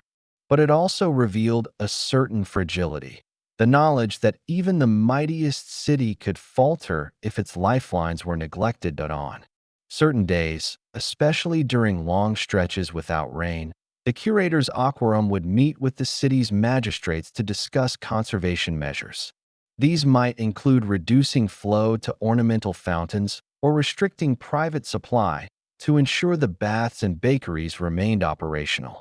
It was a delicate balance, too much restriction, and the people grumbled, too little, and shortages became inevitable. As the day turned to evening, and the noise of the city softened into a lower hum, the wardens made their last rounds. Torches flickered along the aqueduct paths, casting moving shadows across the stone. The water continued to run, undisturbed by the human concerns that surrounded it. For the wardens, this constancy was the quiet reward of their labor. The knowledge that while the city slept, the aqueduct's pulse remained steady. In this way, the aqueduct was less a monument and more a living thing, cared for, guarded, and sustained by hands that few would ever know by name. Its arches might belong to the skyline, but its health belonged to those who walked its length day after day, listening for the smallest changes in the music of water. When the empire faltered, the aqueducts did not collapse overnight. They lingered, as many great works do, outlasting the hands that built them and the rulers who claimed them. For a time, they still carried water into Rome, though the city itself was shrinking, its population ebbing away like the last trickle from a drying spring. The fall of Rome was not a single moment, but a long unraveling, and with it came a gradual neglect of the water system. Without constant maintenance, the aqueducts were vulnerable. A cracked channel here, a collapsed arch there, a blockage of silt in an underground section. In the centuries that followed, some aqueducts were deliberately cut by invading forces, not out of disdain for Roman engineering, but because they knew the surest way to weaken a city was to dry it out. Yet, even in their decline, the aqueducts found ways to persist.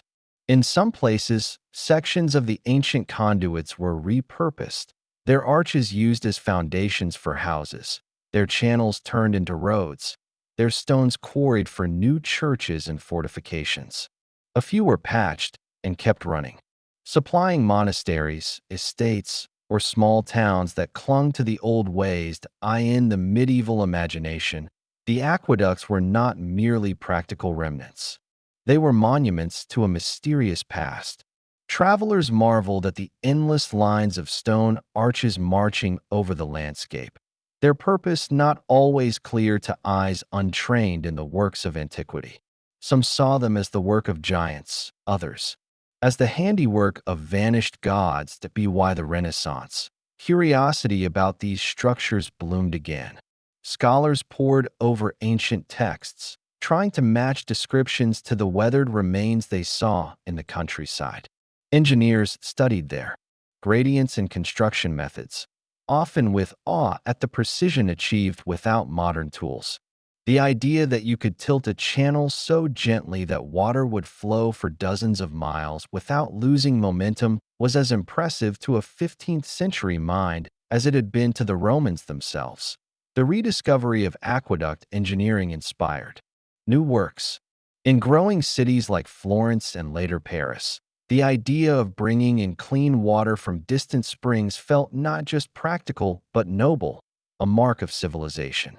And so, Roman influence flowed on, shaping the pipelines, canals, and bridges of the modern age. Even in the industrial era, echoes of Rome's aqueducts could be found. The principles of gravity-fed water supply still held, only the materials. And methods had changed. Steel pipes replaced clay and lead. Pumping stations replaced the need for certain gradients. Yet, the vision of abundant, reliable water as a public good remained Roman at its core. Some aqueducts never stopped working. In parts of Spain, France, and Italy, ancient conduits continued to carry water into the 19th century. In rural Lazio, a few channels still flow today, their water as clear as it was in the days when legionaries marched past them on the way to distant frontiers. Tourists now walk beneath those same arches, cameras in hand, tracing the path of ancient water with modern footsteps. In Rome itself, the Aqua Virgo still feeds the Trevi fountain, where coins flash beneath the water's surface. Most of those who toss a coin in do not know that they are part of a tradition almost 2,000 years old. Yet the continuity is there, unbroken. The aqueducts have become more than infrastructure. They are reminders of an age when human ambition could bend stone and water to its will, not for a season, but for centuries. They stand in fields, half claimed by ivy, or stride across valleys, their silhouettes turning gold in the setting sun. They belong to no emperor now, no city council, no single nation. They are the heritage of the world, a whisper from a civilization that understood, perhaps better than most, the power of water to shape destiny. Their legacy is not just in the stones that remain, but in the habits and expectations they created. The idea that a city should have fresh water for all, that this should be part of civic life, is something that flowed from Rome into the very definition of urban living.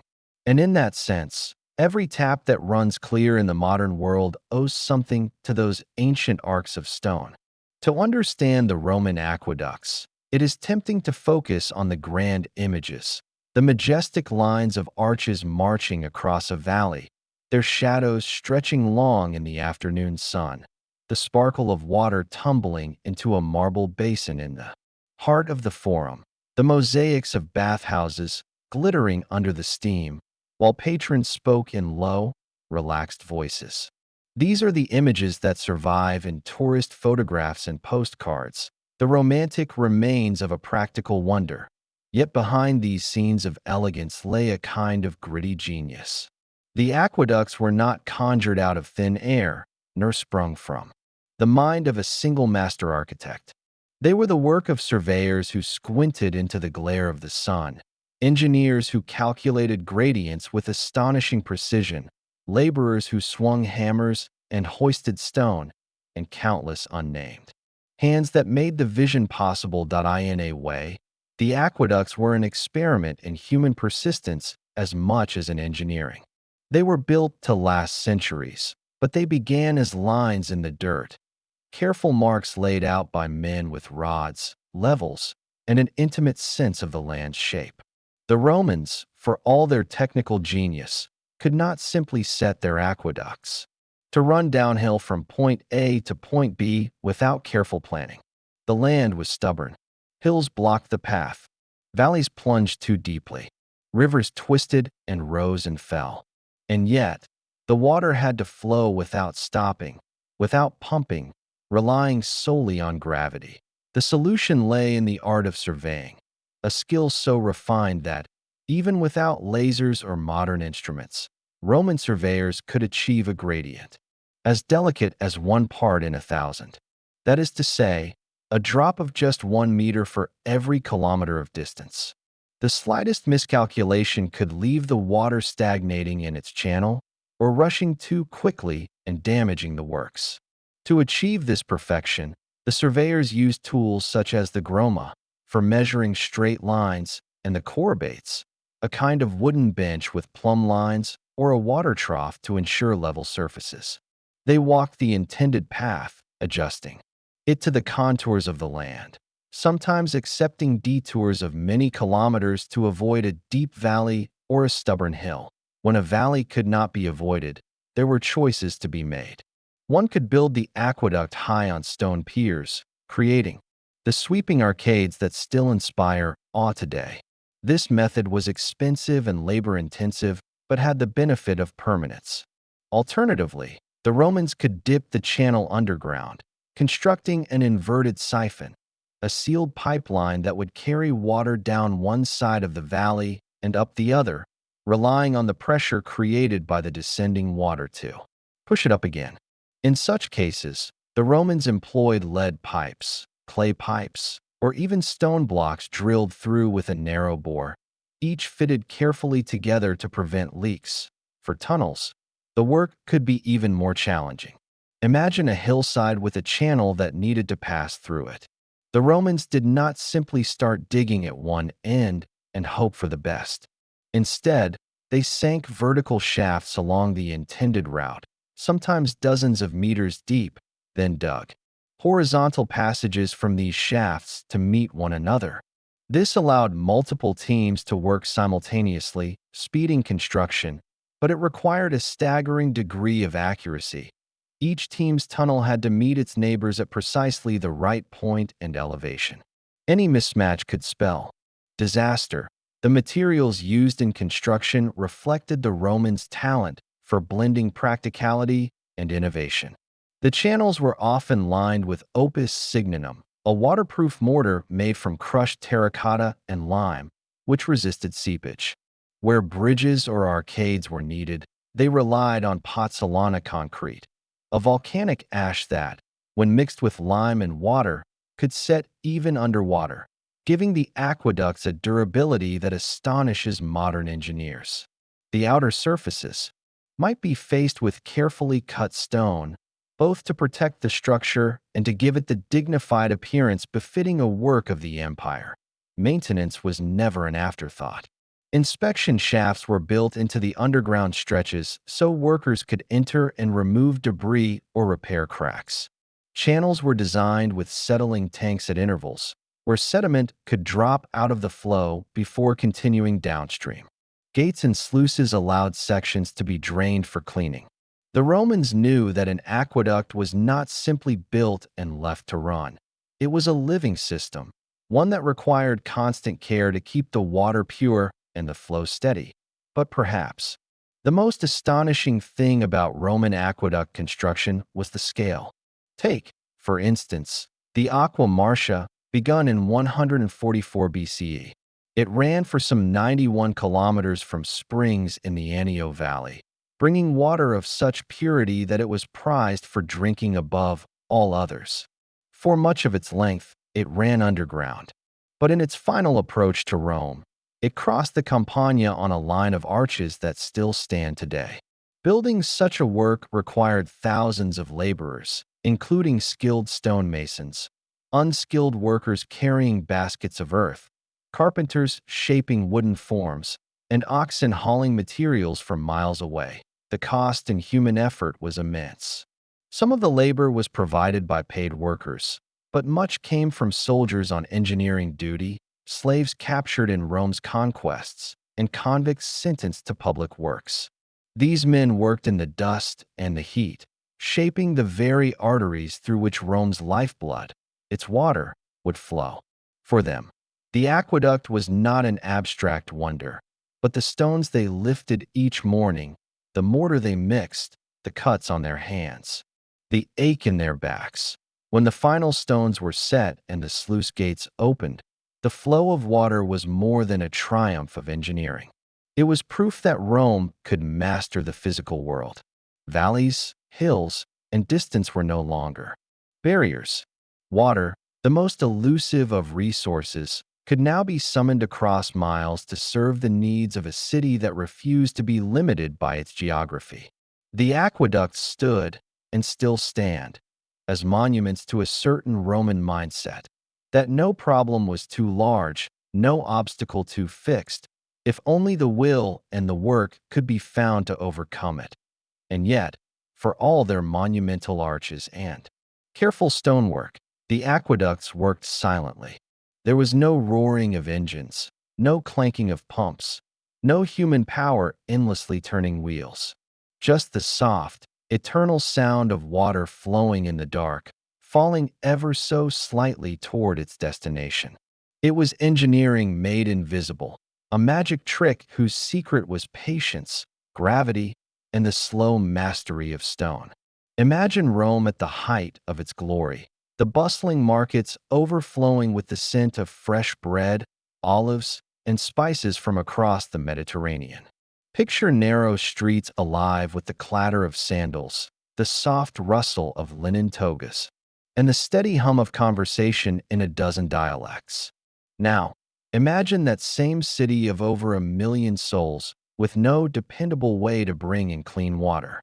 No taps to turn, no pumps to draw from deep underground. Just the Tiber River, winding through the city like a muddy ribbon, carrying with it the runoff of streets, the waste of animals, and the remnants of human life. For all of Rome's power, wealth, and military might, it had a problem as basic as thirst. Water was life. Yet for much of early Rome's history, it was also a source of sickness, inconvenience, and daily struggle. Without fresh water, disease spread easily in crowded neighborhoods. Without a constant supply, fires, a constant hazard in a city built of wood and crowded with cooking hearths, could not be controlled quickly. Even basic hygiene, the simple act of washing one's face or cleaning a household, became a challenge in the heart of this mighty empire. The grandeur of Rome, with its forums and temples and amphitheaters, rested upon a fragile foundation, the need for something as simple as a drink of clean water. And so, out of necessity, and perhaps a certain Roman stubbornness, an audacious vision was born. What if water could be brought to the city from faraway springs and rivers, flowing steadily day and night, untouched by the filth of urban life? What if Rome could not only quench its thirst, but do so with such abundance that fountains could flow freely in the open squares, public baths could welcome citizens daily, and even the humblest home could benefit from the empire's engineering prowess? This was no mere plumbing project.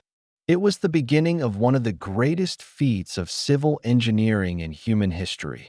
The aqueducts, the first Roman aqueduct, the Aqua Appia, was constructed in 312 BCE under the censor Appius Claudius Caecus, the same official who ordered the building of the Appian Way. The Aqua Appia was modest by later standards, carrying water just over 16 kilometers from a spring outside the city. Much of it ran underground, both to protect it from sabotage and to avoid the expense of monumental arches. Yet this first attempt hinted at what was to come, an unbroken channel, built with precise gradients, bringing life into the very heart of Rome. Over the centuries, Rome's thirst only grew. By the 1st century CE, the city was served by a network of 11 aqueducts, stretching hundreds of kilometers, feeding cisterns, fountains, baths, and private estates.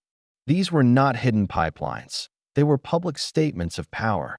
Some aqueducts crossed valleys on soaring arcades of stone, their arches standing as a visible reminder that Rome could bend the land itself to its needs.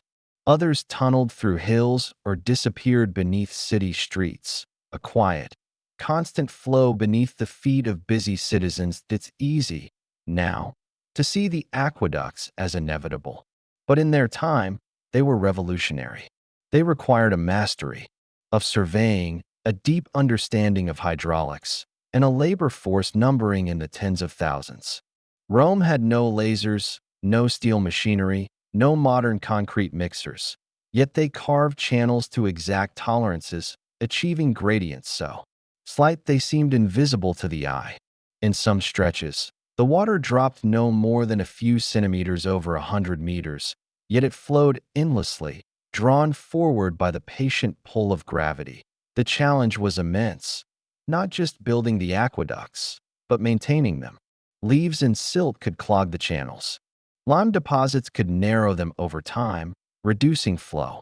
Sections could collapse after storms or earthquakes. And, of course, there was the human factor, the temptation to tap the aqueducts illegally, diverting water for private use. Roman law had to evolve alongside the engineering, setting strict rules about who could draw water, how much, and from which points. But for all the effort, the rewards were extraordinary. Imagine walking through the Forum on a hot afternoon and hearing the cool splash of water from a public fountain, knowing that this water had traveled for hours or even days to reach you. Imagine visiting the grand baths of Caracalla, where pools of varying temperatures awaited, steam rising into the vaulted ceilings, all made possible by the steady supply from distant springs. Imagine being a baker, with water arriving at your door each morning for kneading dough, or a stonecutter, washing dust from your arms after a day's labor. Water became more than a necessity in Rome. It became a mark of civilization itself. To have abundant, clean water was to declare that Rome was no mere city, but the heart of an empire that could command the elements. And in this declaration lay both pride and vulnerability. For while the aqueducts could carry water across valleys and over hills, they could not make the springs eternal. A dry season could reduce flow, an enemy could cut the channels. Rome's very life was tied to these silent rivers and stone. The aqueducts, then, were both a solution and a reminder, a solution to the empire's thirst and a reminder of how much depended on the skill, labor, and vigilance of countless individuals. Each arch, each channel, each carefully laid stone spoke not only of the might of Rome, but of its dependence on the steady trickle of water from far-off hills.